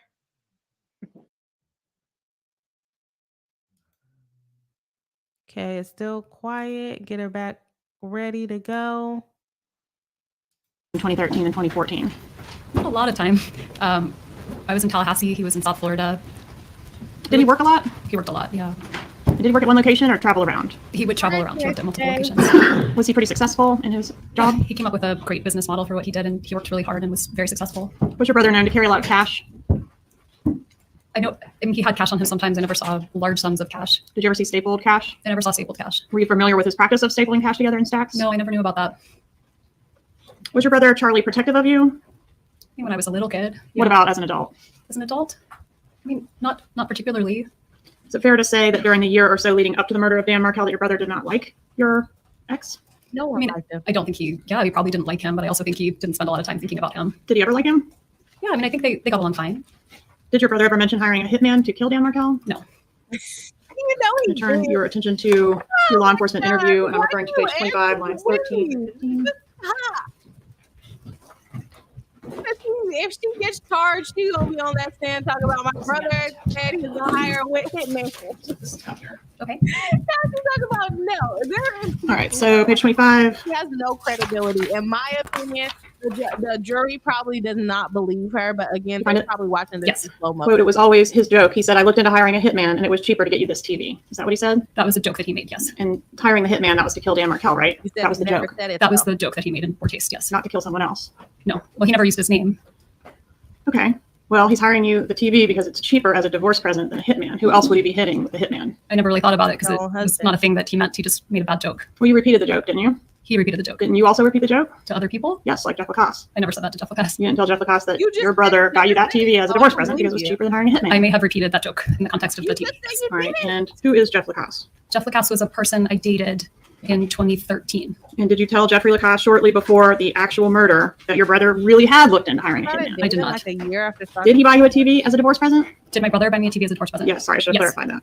And was the TV that your brother bought you as a divorce present the same TV that was being repaired on the morning of the murder? Yes. Did your mom text you that morning that the repair guy was coming to repair the TV? I don't remember that. Why would your mom have been involved in your TV repair appointment? Because I didn't purchase the TV. The TV was a gift that my brother paid for, but my mom went and got it and he reimbursed her. So the contract would have been under her name and her number. So when the repair guy was coming, they may have called or texted the number on the account instead of my number. Okay. What? And after the murder, do you recall going to a dinner where you got sick at the table? It was about a month later. And yes, I remember. Where did that dinner occur? Was that your time? Pause that, because let me know if it's going too fast for y'all now, because I hear it going fast. She said her brother bought her a TV, but the mom is the one that actually went and picked it up. And mind you guys, this is 2014. Mom went and picked it up, so the TV would have been under her name. So she's the one that needs to repair it. that happen? When you buy a TV, you don't put it under your name. What is she talking about? If she's talking about the warranty, she should have been the one that signed the warranty up because she's the one that's going to take it out the box and set it up. Why would it be under her mom's name? That makes absolutely no sense. That makes absolutely no sense. That's like me going to Costco, buying a TV from Costco, and then I want them to come and repair it. And they go, oh, well, it's under your husband's name, not your name. They're not going to know that. So I don't believe her. Maybe they have different systems in Florida. You know, Florida is a little different than the rest of the US, but I don't believe that, not one way. A says she sounds like hurt the way she answers questions. Yes, she tries to redirect a lot. She's trying to come off as genuine, and she's just not coming off as genuine. In my opinion, could be other people's can have different opinions, but in my opinion, that she does not come off as genuine. So let's go ahead and pop back over to the testimony of my girl right here. Well, she ain't my girl because she is not. I see her somewhere else. No, it was in Miami. All right. And was it like out at a restaurant? It was at a restaurant. All right. And when we say you got sick at the table, did you actually vomit at the table? I threw up at the table. All right. And did you ever hear your brother refer to that particular dinner as a celebratory dinner? No. Did you tell Jeffrey Lacoste that your brother called that a celebratory dinner? I did not. Was that yes, sir? Was that dinner a celebration of the murder of your ex-husband? Absolutely not. That dinner was the first time I left my house after over a month because I was terrified. And if it was a celebration of anything, it was a celebration that I was willing to leave the house and eat a meal. Do you know Catherine Magbanua, or have you ever met her? I have met her. Did you have an independent friendship with her, or did you only know her through your brother? I only knew her through my brother. What was her relationship to your brother? They dated at some point. Was there anything unusual about her as a girlfriend from your viewpoint at the time? No. So she seemed like a typical kind of girl that you would date? She did. Did you meet all his girlfriends? I don't know. I met many girlfriends. Okay. Did you meet Whitney Kick? I did. Okay. And Whitney Kick was after Catherine Magbanua, correct? I believe so. All right. And there's a photograph, I'm sure you recall, of you on the beach with Catherine Magbanua. Do you recall when that photo was taken? I do. It was Father's Day 2014, so 9 years ago. June 15th of 2014? That sounds right. So about a month before the murder? That sounds right. Where was this photo taken? It was in Miami. I went down to visit my dad for Father's Day. Searching and showing you what mark. Her husband was Is there a copy of that photograph? like very robotic, asking questions. You know, she does this all the time, every day. Yes, she is redirecting it. A says it's too strong, she is trying to control the narrative. In my opinion, I agree with you, A. She's trying to control it. She lies and then she corrects herself and everything. So let's see here. Here's their picture of them on the beach. All right, is that you in the center? That's me. Which one's Catherine Magbanua? The one on the left, our left in the picture. How long had Ms. Magbanua been dating your brother at the time this photo was taken? I have no idea. How many times had you met Ms. Magbanua at the time this was taken? I think once before. Okay, how many times did you hang out with her total? Just these 2 times. Once at the dinner when I met her, and then once at the beach for an hour. She giving a lot. Was the relationship between your brother and Catherine Magbanua serious, if you know? I don't know. I mean, 10 years ago, was it serious? Not too serious? It never stood out to you during that time frame as like, oh, this is the one. No. That's speculation, though. How would she know? All right, so you mentioned you thought Whitney Kick was after Catherine Magbanua. What about June Mchinda? Do you know which one that is? When you say, do I know which one that is? She's not in the picture. No, ma'am. You're one of your brother's girlfriends, June Mchinda. Do you know her? I met someone named June. Okay, and would you agree that was also after Catherine Magbanua? Yes, that would have been after. When did you learn that Catherine Magbanua was blackmailing your brother for the murder of your ex-husband? Today. So he never told you? What? No. Where's the You testified in Catherine Magbanua's murder trial last year, didn't you? I did, yes. And she was convicted She was convicted, yes. of murder, Yes, of murder. of murdering Dan Markell. Murdering my child's father. Yes. Blackmail? A crime for which she apparently is innocent because she was just a conduit for Sigfredo Garcia. Did you learn that today along with all of us? Well, I learned that someone made that argument. I don't know whether it's true or not true. Okay, you have no knowledge of it. I have no knowledge. In all the years this has been pending, In all of the years this has been pending. your brother has known who killed your child's father, and you didn't know. I did not know. You know why Catherine Magbanua was on the payroll at the Adelson Institute? I believe that she worked there. What did she do there? I know my brother met her at a dental office, so I'm guessing administrative work of some kind. Did you ever observe her doing administrative work there? No. How did the killers in this case know that Dan Markell was planning to leave town the day after the killing? I have no idea. You knew he was planning to leave town the next day, didn't you? I did, yes. Did you convey that information to anyone? Absolutely not. To your knowledge, did your brother have that information? I don't know why he would have known that. She's lying. So if the killers were told it has to be done today because he's leaving town tomorrow, we don't know how they knew that. I have no idea how they knew that. And you're the one that knew he was. It would have to come from someone familiar with Dan Markell's schedule, wouldn't it? They would have to find out somehow. I don't know how. Prior to Dan Markel's murder, when were you last in South Florida? Was it this trip that's pictured here? No, because it was my dad's 70th birthday in early July, so I would have gone down to celebrate his birthday. Okay, when's Dad's birthday? July 5th. How long were you down there for that July 5th I'm trip? sorry for her for a Don't really remember very offhand, short but my period guess of is about a time. week. Now I don't. Did you see Charlie Adelson on that trip? Yes. We celebrated my dad's birthday, the whole family and friends, everybody. Did you see Catherine Magdanoa on that trip? I don't remember if she was there or not. Did Dad have a birthday party? Dad had a birthday party. Was it a big birthday? It was his 70th birthday. And was Catherine Magdanoa at the party? I don't remember seeing her there. Do you remember seeing June Umchinda at the party? I don't. Answered. Whitney Kick at the party? I don't. So it could have been any one of them or none of them. Or none of them. I don't remember there being a girlfriend with him at the party. All right, so you said the birthday was what, July 5th? It would have been July 5th. And do you know on what day you celebrated? Maybe his birthday. If it was, I felt like it was a weekend. So maybe if July 5th was a Saturday, then it was on his actual birthday. Okay, tell me about the event. Who, you said there were family and friends there, about how many people? Maybe like 50 people. What was on the menu? We had paella. Were you responsible for securing the paella, or was that your brother's job or someone else? I didn't arrange it, but I speak Spanish and no one else could communicate with him. So I spent some time helping him. That's why I remember what we ate. Okay. Did your dad get any big gifts for his 70th? I don't remember. Why Did are you- asking so there these was no- questions? Big lead up and discussion about some big gift that you were involved in, at least. I don't remember. I don't remember if I gave him a present. I hope I did. Do you remember what anybody gave him for that birthday? I really don't. Was the murder of Dan Markel your dad's big gift? I mean, that's, of course not. That's a horrible thing to say. What about the grandchildren, getting full unfettered access to the grandchildren? My Could that have parents had been full the big unfettered gift? access to the grandchildren always. Not when they lived in Tallahassee. Well, whenever they could come up and see them, they did. They were 50% of the time with Dan Markel, right? Sure, That but whenever was they were with me, they had full wild access. question. On the occasion that we're talking about Dad's birthday, was that one of the times that when you came back to Tallahassee, your parents rode with you and then rented a car and drove That on was the rental car? It was. murder, a gift to the dad, And how long a drive is that? It's about 7 hours. and she don't remember During what that 7-hour trip, or at any time Gave when them you were in South something. Florida, was there any discussion of a murder at all? No, absolutely not. Any discussion of what to do about Dan? No. Any further discussion about bribing, converting to Christianity, any of those strategies? No, that ship had long sailed. Any discussion on that trip about the pending motion to preclude your mom from having contact with the kids? No. What was wrong with the TV that was repaired the morning of the murder? I think one of my boys might have thrown something at it. There was like a little crack in the TV. How long had the TV been broken at the time that it got repaired? I honestly don't remember. Could have been was quite a long time. in his Could have house? been- I mean, though? I would be completely speculating. I don't remember how long it was broken for. Do you remember who Oh, repaired no, the TV? He was Yes, it was there. called the Geek Squad. Do you remember the window that the Geek Squad gave you for when they were going to be at your home to do this repair? I do. I think they said it was 8 to 12 or 9 to 1, something like that. Okay. Would you agree with me if I told you it was 8 to Completely 12? different thing. That sounds right. All right. And do you recall what time the repairman actually arrived? No, but I remember they came on the early side. Okay. And was the repair done? No, Why not? because I called my brother to find out how much a new TV would cost versus how much the repair cost, and it didn't make sense to repair it. It's cheaper to buy a new TV. Yeah. The records indicate the repairman was there for about 45 minutes. Does that sound accurate to you? Sure, that's my best. Sure. Why was he there for that long just to tell you, like, this thing can't be repaired or it's cost prohibitive to repair? Do you remember? I don't. My guess is he was there to try to see how he could repair the TV, and then he gave me an estimate, and then I found out what the estimate compared to the cost of the new TV would be. Who paid the repairman? I did. The repairman, you're familiar with his statement that you seemed really upset that day. What were you upset about? I have no idea. Were you upset that day? I don't remember being. Oh, yes, I was upset that day. She I was upset. getting I ready remember to lie. Danny wanted to take the kids swimming, and I wanted to pick them up earlier in the day. No, So I nothing to can't do with lie TV. on this I don't one think this so. I probably time. wasn't that upset about the TV.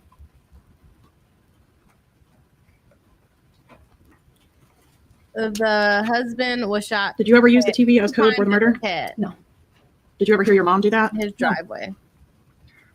Do you remember on July 13th, 2014, seeing Jeffrey Lacasse at your place on Aqua Ridge? Do you even remember that evening? I don't remember seeing him at my place because by that point we were kind of broken up, so I don't think I would have seen him at my place. All right. So on that occasion, you couldn't have told him you wanted to share something with him in confidence. I think that would be very unlikely. We had kind of broken up at that point. And you couldn't have told him at that time the statement about your brother really did look into hiring a hitman. I can't imagine I would have said that. And when did you break up with Mr. Lacasse, or when did the two of you break up? It would have been end of June, 2014. So not 4 days before the murder? No, All right. So end of June 2014 would have been the last time you saw him. no. I saw him after that. We were talking and kind of figuring out what we wanted to do, but we had gone on a trip to Gainesville the last weekend in June, Mhm. at which point we had a big argument, and I really didn't want to be with him after that. So at that point for me, I was pretty much done. But there were more discussions until it, formally ended. And when was the formal end? In I remember July. seeing him that Monday night and telling him I wanted to have some space. Okay. So 4 days before the murder? So 4 days before Danny was killed. All right. And that was So that the you end of said your relationship no, with him? and then The last you one I told him I wanted talked some space, yourself into it being 4 days. Where did you go before. after the TV repair? Oh my man left? gosh! This After he girl. left, I stayed at the house for a while, and I was working on some pieces of writing. Can only practice I was certain talking with questions. various friends. I had a friend in town interviewing for a job at FSU. I was making plans to go meet her. The time got too close before her interview.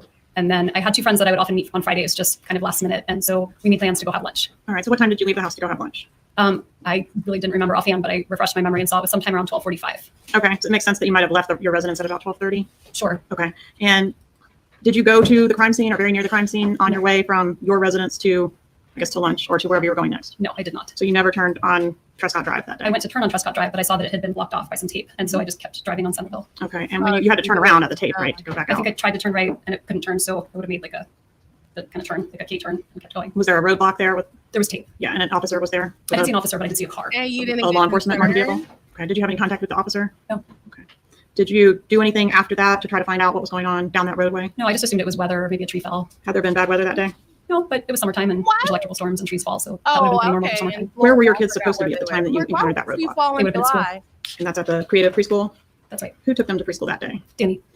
And who was supposed to pick them up from preschool that day? Me. All right, so did you know for sure that they had made it to preschool that day at the time you encountered the roadblock? I just assumed, I mean, if they hadn't made it to preschool, Danny would have let me know. But Did you attempt to call Dan Markell when you encountered the roadblock? no, I didn't think anything of it. I didn't think it was related to the house. Had you talked to Dan Markell or your kids that morning? My kids know, but that would have been normal. And Danny and I tried to get in touch with each other, but we left. We were trying to figure out where Ben was going to go to kindergarten at the time. And we left voicemails for each other, but didn't get to talk. Okay. Did he leave you a voicemail message that morning? He did. Okay.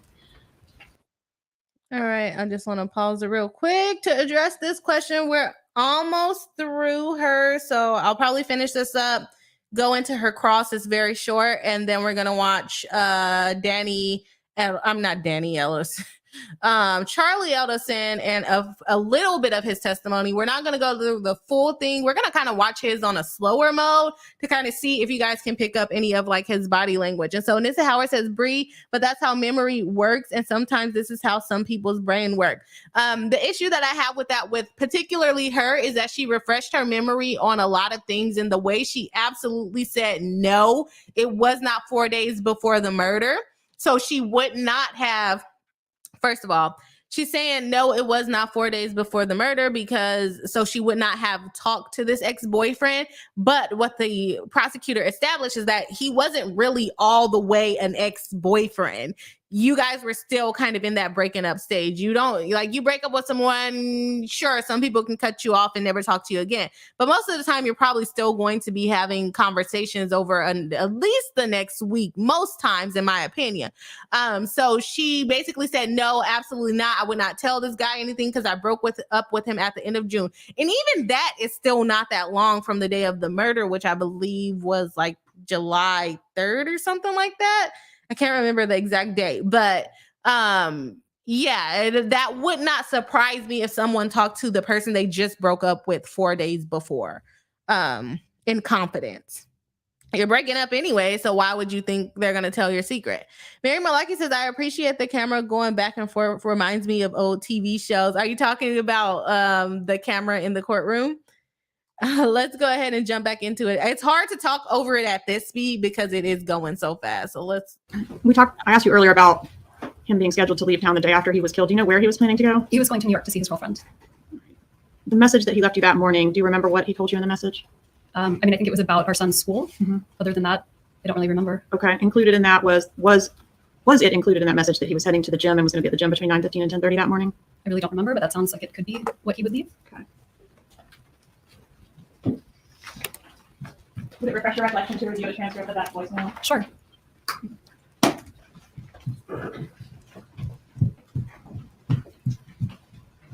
They need her to testify that the voicemail was about something else, not the kids' school.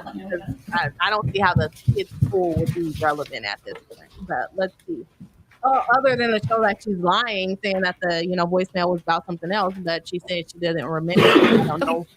So did he say in that voicemail that he left you what his plans were in regards to the gym that day? He did. What exactly did he say about the gym? About the gym, he said, I'm going to be at the gym probably between 9:15 and 10:30, but I'm happy to chat or meet with you. Maybe we can go for a walk at school or something like that. Let me know.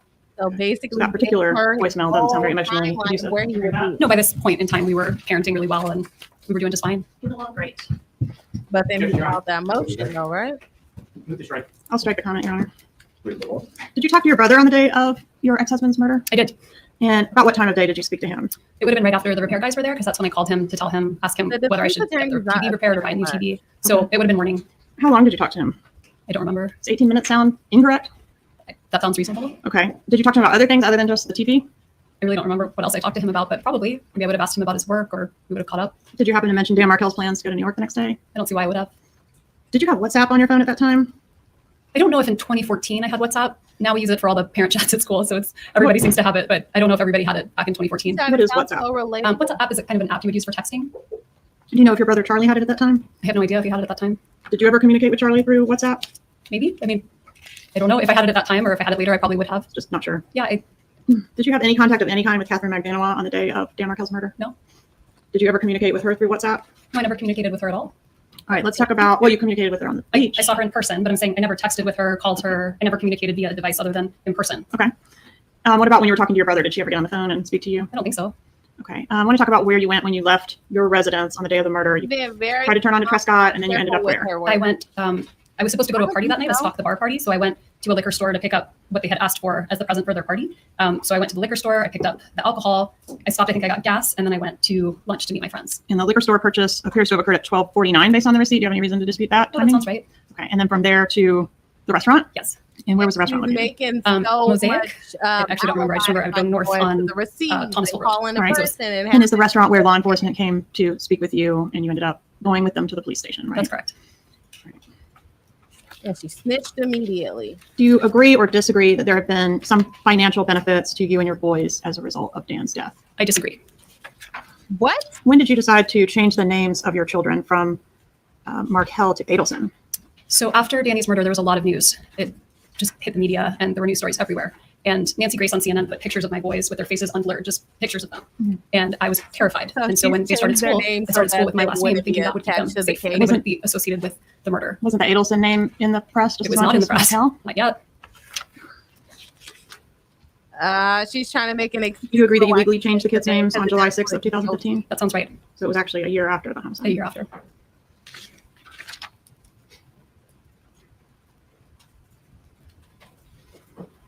It's still When was the last time you sounds talked to your mom? messed up. Did you talk to her today, yesterday? I talked to her It's a yesterday. good excuse though, is that it was in the In news. her emails, and we referenced one of them while you've been here on the stand, she talks about you giving performances and playing roles. Did you discuss anything about what you would do here today in court with your Playing a mother? role No. today. Were you involved in any way in the plot to kill your ex-husband? Absolutely not. Did you know what was going to happen, but maybe not know the details? I knew nothing. Is that why you went to the crime scene on the day of the homicide? I did not go to the crime scene on the day of the homicide. Do you know who all was involved in the murder?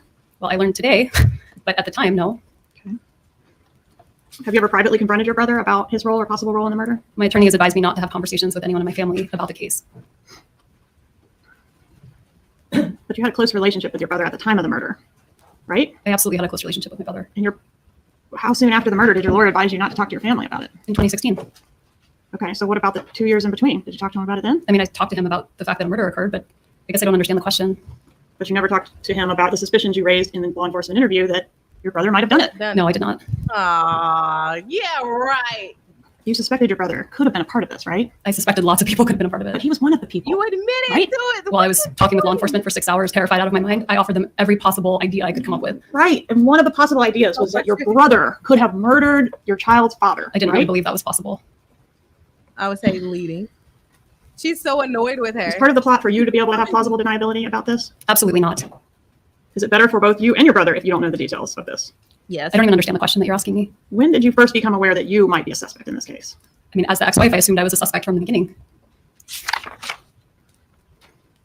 What was your first thought when you were asked if anyone might have murdered Dan Markel for your Pissing benefit? her off. I thought, oh my God, maybe if I hadn't divorced him, he would still be alive. Maybe this is my fault because I complained to the wrong person. Maybe Danny gave a student a bad grade and they came after him. I just was trying to think of who possibly could have wanted to hurt him. But you didn't say any of that before. The first thing you said was Charlie, right? I don't think so.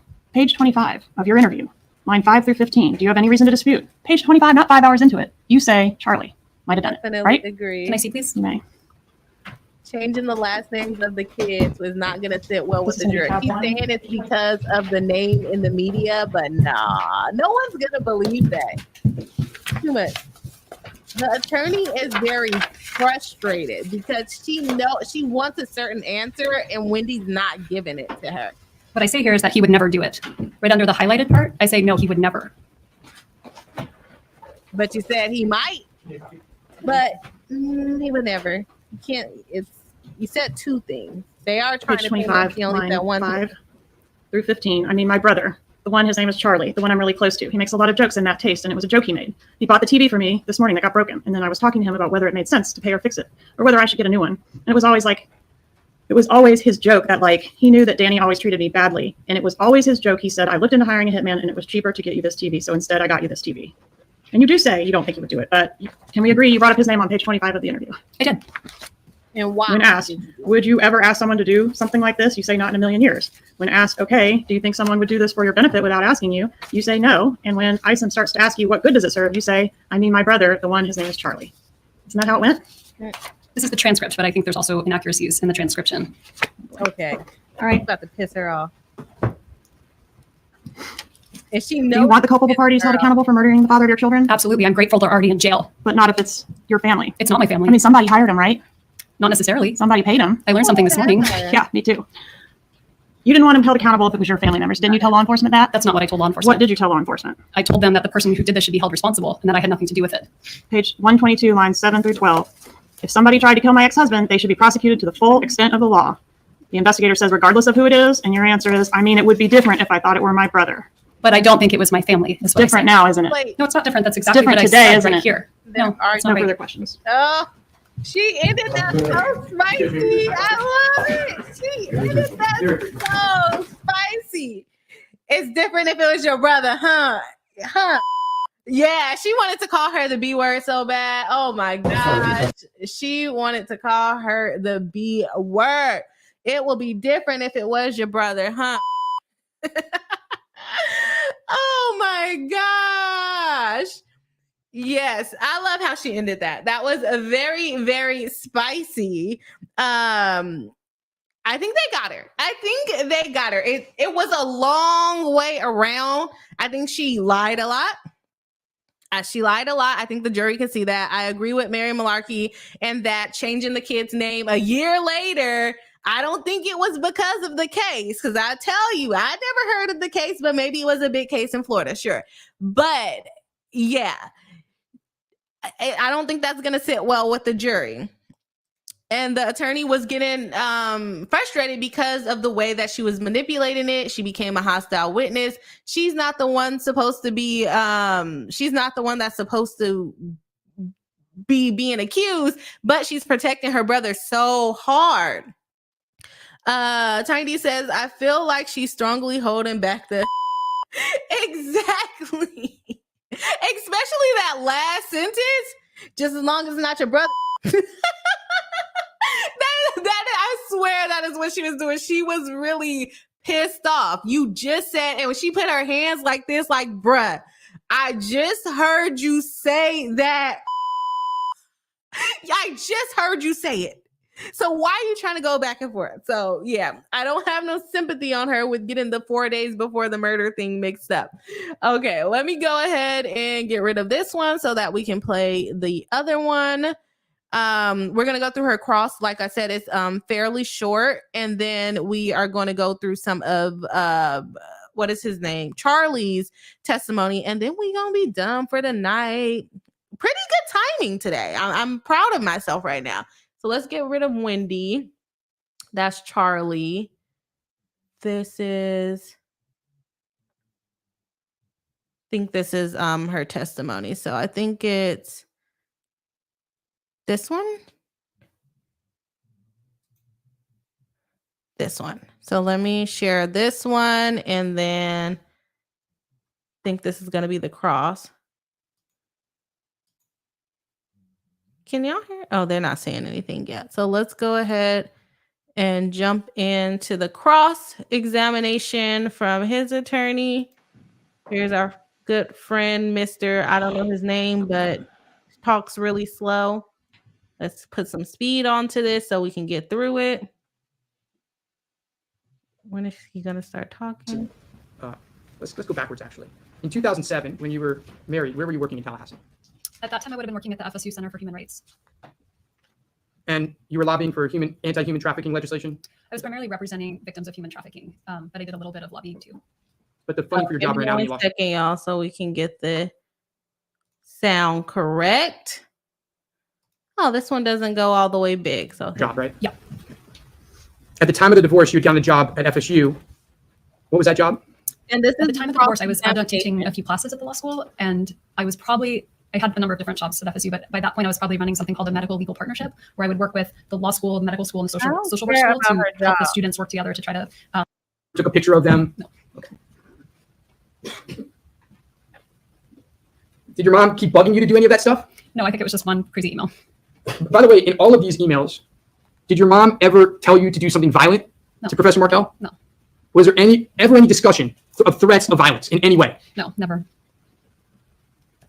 Mr. Obama, we're going to let you ask one more question, and from there, we're going to go to recess for evening, but your examination of witness will go tomorrow. Have you ever heard of the Prost blog? Sure. Remember those questions that Ms. Kappelman asked you about how people could know about Danny traveling on the weekend of his murder? Remember those questions? I do, yes. Would it surprise? What is the Prost blog? It was a blog that Danny started with some friends to talk about the law and legal theories and to kind of have conversations in space with other law professors. I'm showing you what's marked as Defense Exhibit 2. And this will be quicker. I promise. So they're going to say they found out from a blog that he had. The witness. Name is Daniel. Does this look like a posting from the Prost blog? It does, yes. Judge, I admit Defense Exhibit 2 into evidence at this point in time. The objection is straight. Okay. Daniel Rashbaum is the attorney's name. They're basically trying to establish that they found out that he was leaving town from this blog, and she's like, "Oh, yep, this bolsters my position." Yeah, he put it on the blog, so yes, that's how they found out. It wasn't because I told Charlie. I'll ask it one last question, and then if you would, we can. One means one. One means one. Do you know if Professor Markel would frequently post his travel schedule on his Prost blog? He would post it on his props blog and on his Facebook. That's my one question. And he has to finish that tomorrow. Go to recess for this evening. The examination of I tried to click on day 2 to see if her testimony was at the beginning, but it didn't pop up. But maybe he decided not to question her any further, because that kind of supports his claim that, I didn't know it was that short, y'all, but that basically bolsters her claim that no, they didn't find out from me. They must have found out from this blog. So I feel like there's really no more questioning that he needed to do. She's a liar regardless, right? In my opinion, she came off as a liar. She came off as trying to kind of manipulate the situation. Oh, his ex already testified. I'm seeing that pop up on the side of my thing. Yeah, I gotta listen to this, get a little summary for y'all, and then bring it back. We'll have a little PowerPoint, hopefully for Tuesday, to see what's going on. Let's go ahead and see what Charlie testifies. He testifies about the days following the murder and the impact on Wendi. And we also talk about on the murder trial and the impact on the divorce from his sister, Wendi. So I don't know if these are the same. It's posted by the same source. So I'm wondering if it's the same testimony, but that's okay. Let's go ahead and check it out. That's this one. So, or is it the other one? It's this one. This one? Yes, this one. I think it might be the same. So we'll just watch this one and see. Let's try to pick up on some of his body language to see if you guys think he's telling the truth or not. And then we'll probably watch more of his testimony sometime next week. So let's see here. I say about every 10 days or so I call her, but she was busy and she wasn't real good with the phone. So I would call her. I want to talk a little bit about your sister, Wendi. As adults, before she married Professor Markel, how often would you talk with her? I'd call my sister, I'd say about every 10 days or so I'd call her, but she was busy and she wasn't real good with the phone. So I would call her, and she would always take a day or two to call me back. So they're already on the defense. So this is like a how often would you see her? Again, pre-marriage. How often would you see your sister? Not a lot. In 1995, I left to go to college. In 97, she left to go to college up in Boston. So it was pretty much, I would say, holidays, like every 3-4 months. Thanksgiving, Christmas time, sometimes during the summer. So maybe 3-4 times a year I see her. There came a time when Wendi started dating Professor Markel, right? Yes. Do you remember when you first met him? I do. I think he was in town, and I remember all of us going out to lunch. I think we went to a deli. What did you think of him? I I think he's a nice guy. I mean, he's kind of seemed like all my other sister's boyfriends she's had in the past. I've never really had much in common with them. And she kind of seemed like the rest of them. But that was pretty much it. Now we are at 47 left. After they got married, what was your relationship like We with Professor Markel? It was the same as before they got married. I mean, we texted each other on our birthdays. I don't think we ever really called each other or hung out. I mean, I would just see him when he came over to the house with trying to with my sister. establish that he didn't really And know how him often like would you that. see him and your sister? I would say twice a year, maybe, or roughly around there, maybe 3 times a year. In the years that Professor Markel and your sister were married and living in Tallahassee, how often did you come to Tallahassee? I feel like that I'd would only make been to it Tallahassee. I was there easy twice, to- I believe, kill when my him. children were born.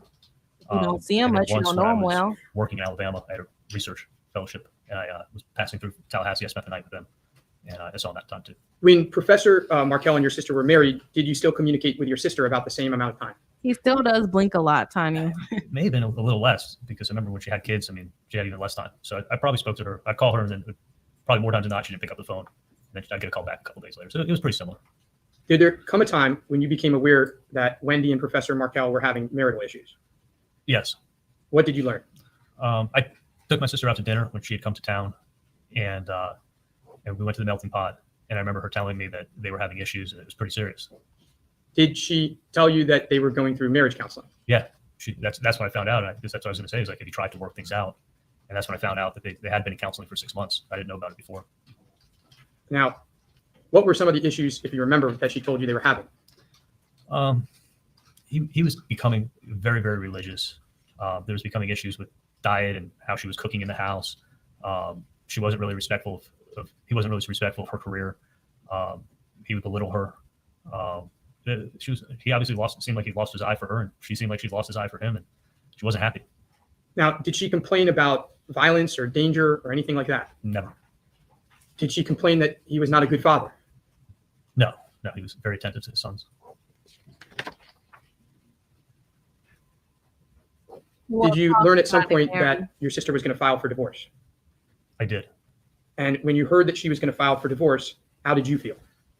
I felt bad for her. I mean, she was sad. I mean, no one goes to get married to get divorced.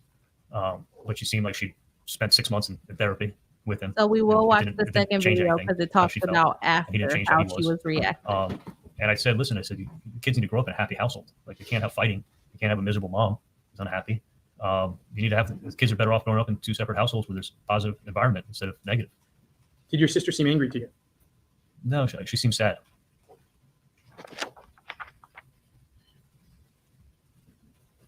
How involved were you with the divorce proceedings? I wasn't really involved with the divorce proceedings on the day-to-day stuff.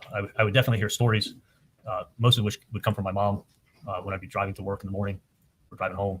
I would hear the latest update. He is also what's going trying on. to come I off would say as probably likable 20% as came well. from Wendi and 80% came from my mom. How did Wendi seem to you during the period when they were going through the divorce proceedings? Extremely stressed. I want to look up the attorney. He seems How did your mom seem? very She was shy upset or because my new sister or was something. stressed, and it was almost like a telephone game. Like my sister would vent to my mom, and my mom would be venting to me. In general, was your perception that the litigation was very litigious? Yeah, I did learn that. I mean, he was fighting over bicycles and all kinds of nonsense, and it seemed not to end. Now, were there some big issues like relocation that were issues as well? Yes. Let's talk about relocation. Did there come a time that you learned that your sister filed a motion to try to relocate to South Florida? I did. And do you know why she wanted to relocate to South Florida? Primarily, it was because she had no family in Tallahassee, and she had 2 young kids. And She just said that wasn't the reason, I lived in. or she said it wasn't the sole reason. She wanted to be but closer to family, and she had primarily, a I guess, better, more secure not job, for contradictory. a career in South Florida. How did you feel about the idea of your sister and the boys moving to South Florida? I thought it'd be great. I mean, I hadn't lived in the same town as her since 1995, so I thought it'd be great to have her in town. How important was it to you? I mean, it wasn't real important to the point like I thought about it all the time, but I mean, if I thought about it, I'd be happy to have her back home. How important was it to your mom and your dad? Oh, to them, it was very important. They wanted her to come back because she had no family in Tallahassee. And what was your understanding of what Mom and Dad Professor pretended Markel him thought about in. this relocation effort? I knew he was against it, and he wanted her to stay in Tallahassee with him. Did you learn at some point that the petition was denied Doing. for relocation? Yeah. And when it was denied, How did your mom feel about it? My mom they were very disappointed. They were unhappy. How about your sister? He's blaming his She wasn't mom that and disappointed, I guess, dad. because she's a That's lawyer what and she I'm getting knows, from this. what's the probability of something like this happening. And she said it was a long shot. She said she wasn't really expecting it, but it was worth it just to take a shot to see if it would happen. Were you angry? No, I mean, it didn't change anything in my life. Now, we've seen some emails regarding converting the boys to Christianity. We've seen some pretty out there emails from your mom. Do you recall seeing those emails in this trial? I do, yeah. And do you recall whether you saw those emails when they were written, back when they were written? Yeah, I would get forwarded me all kinds of stuff, for sure. Did you come up with any of those ideas? No. Now, on some of those emails, we'll see that you respond, I like it. Why did you respond that way? Well, my sister tried being really nice to Danny. It got her nowhere, and he was being really litigious, and he was looking to give her a hard time. And I thought it was a way that she would go ahead and give him a hard time back and kind of push his buttons the way he was trying to push her buttons. So basically, if he's being a jerk to you, just be a jerk back and see if maybe he'll stop. So I didn't think any of those things she was actually ever going to follow through with, but I thought that it would really push his buttons. So I thought, why not give it a shot? So he encouraged her to be freaking law and crime and dominating on this. Okay, so that was leading up to the divorce, kind of going through the divorce. Mary Malarkey lets us know that we need one more like. Let's see. If you haven't hit the like button, you can help us hit our 50 like goal during the stream, which will be pretty awesome. We haven't done that in quite a while, and I would definitely appreciate it. We're going to watch one more video that's like 10 more minutes. That's 10 minutes long. And then I'm going to speed it up, of course. So hopefully we'll get it down in like 7 minutes of him talking about Wendy's behavior after the murder. So talking about Mary Malarkey's point. So the bro is the person who may have. Yes, he is the one that is on trial for elimination, conspiracy to commit elimination, and elimination for hire. And if you don't know what I'm talking about murder. Okay, so he's accused of getting rid of the brother-in-law. The motive that the prosecution is claiming is that the sister wanted to move away from Tallahassee where the dad was, but they had 50-50. The dad did not agree. And the way that they were going to get that done was basically to eliminate him. This guy's defense is that he was extorted for whatever reason. I haven't gotten that deep into it. However, if you can tell, or if you heard what I said, he's trying to blame it on his parents. Yes, my parents were very upset that that motion was denied. He's probably going to say, yes, my mom did know about the motion that she would not be able to be around our grandchildren unsupervised. And hey, they're old. They have nothing to lose. I feel like that's the next thing that's going to come out of his mouth at this point. But he's basically alluding because guess what? They know that the money came from his business. They know that. But the mom of these two, the brother and the sister that we just watched, she was the accountant for the business. So they're saying that she had access to the oddly stapled $1,000 stacks of $100 bills. She had access to it. So he's hinting at it being the mom that did it. So that's very interesting. Very interesting. Mary Malarkey said 50. Did we hit it? Yes, we are at 51 likes. Thank you so much. Thank you so much. I'm trying to find my buttons that do the things I needed to do. There we go. We got it. All right. That's the end of that. Okay. Thank you guys for the 50 likes. Definitely appreciate it. We got to get some little more graphics going. I'll get back into my great animation creation on Canva. But okay, let's go ahead and jump into it. That was just a brief breakdown of what has been going on so far. I think it's very interesting that he's hinting at the parents being the one to do it. So let's see what else he says, what happened after he was eliminated. And I'm using that word not to make light of things, but to be sensitive to the YouTube algorithm. So here we go. Okay, I want to switch gears a teeny bit. What was your sister like in the weeks following the murder? She was a wreck. She looked horrible. She didn't leave the house. She wasn't eating. But she Before we go also into that said subject, I she want saw to think about tape cameras. on the street. Are and there text turned messages around earlier in and the year didn't say anything. where your parents are They asking didn't you to even put go up down cameras? that at rabbit Adelson hole Institute? with how she We just talked about it. turned I away. actually had a camera system at my house, but it was older. It was antiquated. And it didn't work really good. It was from like 2008, so the technology was 6-7 years old. Those text messages earlier in the year to put up a camera system at the office. Had you ever acted upon that? No, we talked about it, but I never got around to it. It's not until Yes, there wasn't within no a week or so after you're extorted that you act upon that, correct? Yeah, I called the camera guy about 3 or 4 days after I got extorted, and it took him like a week to get the cameras and to set up an appointment to install it. Let me ask you another question. And we're going to get to your mom learning what happened. But claiming before we that get he was there, extorted. after you were extorted, did you tell anyone about what happened to you? No, I told nobody.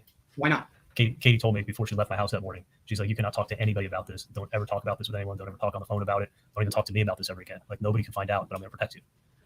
Let's get back to Wendy. We're gonna have to find this extortion. He's basically So, saying that he's I think you said someone Wendy was a mess. and he was like Yeah. agreeing, but they were extorting him. Did there come a time Agreeing. when you went out to dinner with your sister? Yes.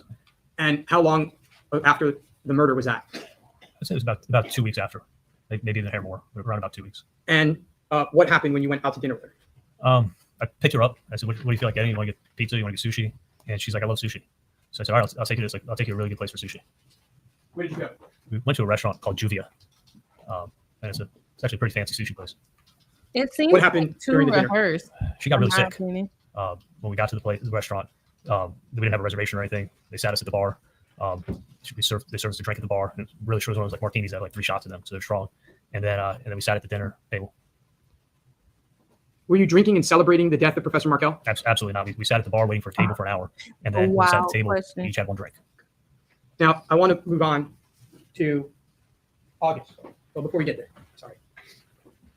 In July, did you break up with Catherine Magbanua? Yes. How did you break up with her? This happened on a Friday night. And I'd say within a week. That camera I is met her. huge I said, back come let's go there. have dinner. Back there. And, we went out for tacos, and I said, like, we can't do this anymore. I don't want to be in a relationship with you. How did she react? I think she knew it was coming. I mean, there was no surprise on her part. Now, in August, did you see her? I saw her 1 time in August. Why did you see her in August? I saw her 1 time in August to pay her $3,000 for a friend. When you paid her the money in August, how did you pay her? Why I did paid you? her $3,000 in cash. Why did you give her? And $2,000? at this point in time, did you know that she was actually part of the extortion? No, I thought she was not part of it. I was a little suspicious, but she just What kept telling me that how sorry she extortion? was. Okay, we She was don't have to adamant that she had watch nothing to this do with it, whole didn't know thing this was gonna because extortion. When you gave her the cash in August, did she make any request of you? Yes, she did. What request did she make? She said, look, none of this money's going to her. She's giving all the money to her friend. She said, can you do me a favor? I need to get health insurance for my kids. Like, I'm helping you out. Nobody's going to ever pay you a visit. Can you give me $2,000 in cash for my friend and write me a check for $1,000 every month? And that way she said she'll cash it, give the money to her friend. And then that way she can get health insurance for her kids. Okay, so let's break that down a little bit. She says to you she needs health insurance for her kids. Mhm.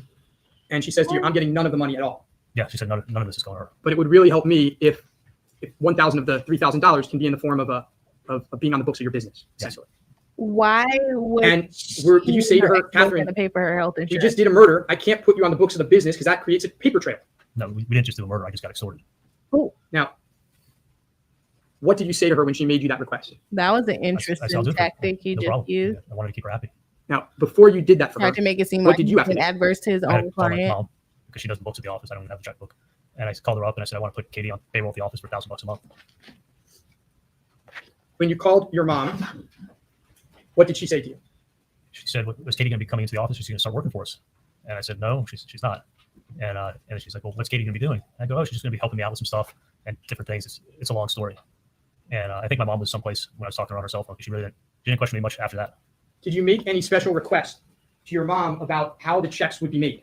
Yes, I did. What was your request to your mom? I said, put them as like, give me like 4 or 5 checks at a time because I just want to hand them to her like that. So I said, write me a bundle of checks at a time Why did you want your mom to give you a bundle of checks at a time? because I only planned on seeing her need to get one time off a month the and I was stand. to make the extortion payment. So I figured if I gave her 4 or 5 checks each time, that's all I planned on seeing her. Now, sometimes did you give her Does he less than think 4 or 5 this is checks at a time? believable? Not that I can recall. Now, did there come a time when you went to go pick up the checks from your mom? Yes, And Why where did can't you her- go to pick up the checks? I went to my parents' apartment. And who was there when you came to pick up the checks? My mom was there, and I don't think my dad was there at that time. He wasn't there at that time. Was he there or No, wasn't she he? was alone. There was no one else there. Now, when you went to go pick up the checks, what happened and what do you remember? I remember walking in, saying hi to my mom, and she's like, "Oh, the checks are over there on the counter, like you asked for." and I saw there was a white envelope and there was a stack of checks sitting there. You And, saying your mama set and she you up, said, so now you blaming your mom? That's What's wild. Katie doing for you? And I thought we'd already addressed it, but she said she's working at the office. And I'm like, no, I told you she's not. She's like, well, $1,000 a month is a lot of money to pay somebody. And she's like, what exactly is she doing for you? And I said, it's a long story. And then she said, well, I'm your mom. Like, tell me. Like, don't just tell me it's a long story. So this time she was like, and I was face to face with her, and she was more persistent in asking me, you know, what the heck's going on? Are you still dating her? And I'm like, no, we're definitely not dating anymore. She's like, well, why are you giving her $1,000 a month? This makes no sense. What happened next? This is the I extortion. told my mom, you know, Oh, I no. wanted to tell somebody because if I get killed, at least somebody will know where to look or what it could have been about. So I wanted my mom to know what happened, but I also didn't want her saying anything to anybody. So I told my mom, I said, listen, I'm going to tell you something, but I never want to talk about it again. I never want you to talk to me about it on the phone. Don't talk about it anywhere. And please, whatever you do not say anything to Dad. Do not say anything to Wendi. Do not try to make me go to the police because I'm not going. You got to promise me all that, and then I'll tell you. And what did you tell your mom? I told her that the night of the 18th, I got extorted for $250,000. How did your mom react? She flipped out. She's like, what do you mean? Like, what is this about? Like, you know who killed Dan? What did she want to do? She wanted to go to the police. And what did you tell her? I said, absolutely not. I said, it's not going to bring Dan back. You're just going to end up getting me killed, or they'll come after somebody in the family. Okay, I gotta watch more of this. Because how does he know? What was agreed upon between you and your mom that evening? Why did he know? That she was never going Because to say anything he to set anybody. it up, right? How about to your dad? Not my dad, not my sister. Why were you so persistent with your mom that she couldn't tell your dad or your sister? Because I thought they'd go to the police. I didn't think there'd be any way to stop them. These people told me that when I was told the night of the extortion, you got 48 hours to pay up or you're going to get killed. These people were not messing around. Okay, well, Did you cause the death of Professor? we have. That's what we have. Okay, that's the end of that. I gotta watch this and get a timeline for y'all about what the extortion is. He somehow knows who killed Dan, but how did he find out? Why is he being extorted for it? If he wasn't the one that set it up. He's claiming he's not the one that set it up, but he knew who killed him for the past 7-10 years. Doesn't sound like a good defense for me. They keep trying to label it as an extortion, but I don't think a jury is going to buy this now. And Word says, oh, y'all, now I fell asleep. This isn't my day. Okay, put me back in the game, coach. We about to be out of here, N-Word.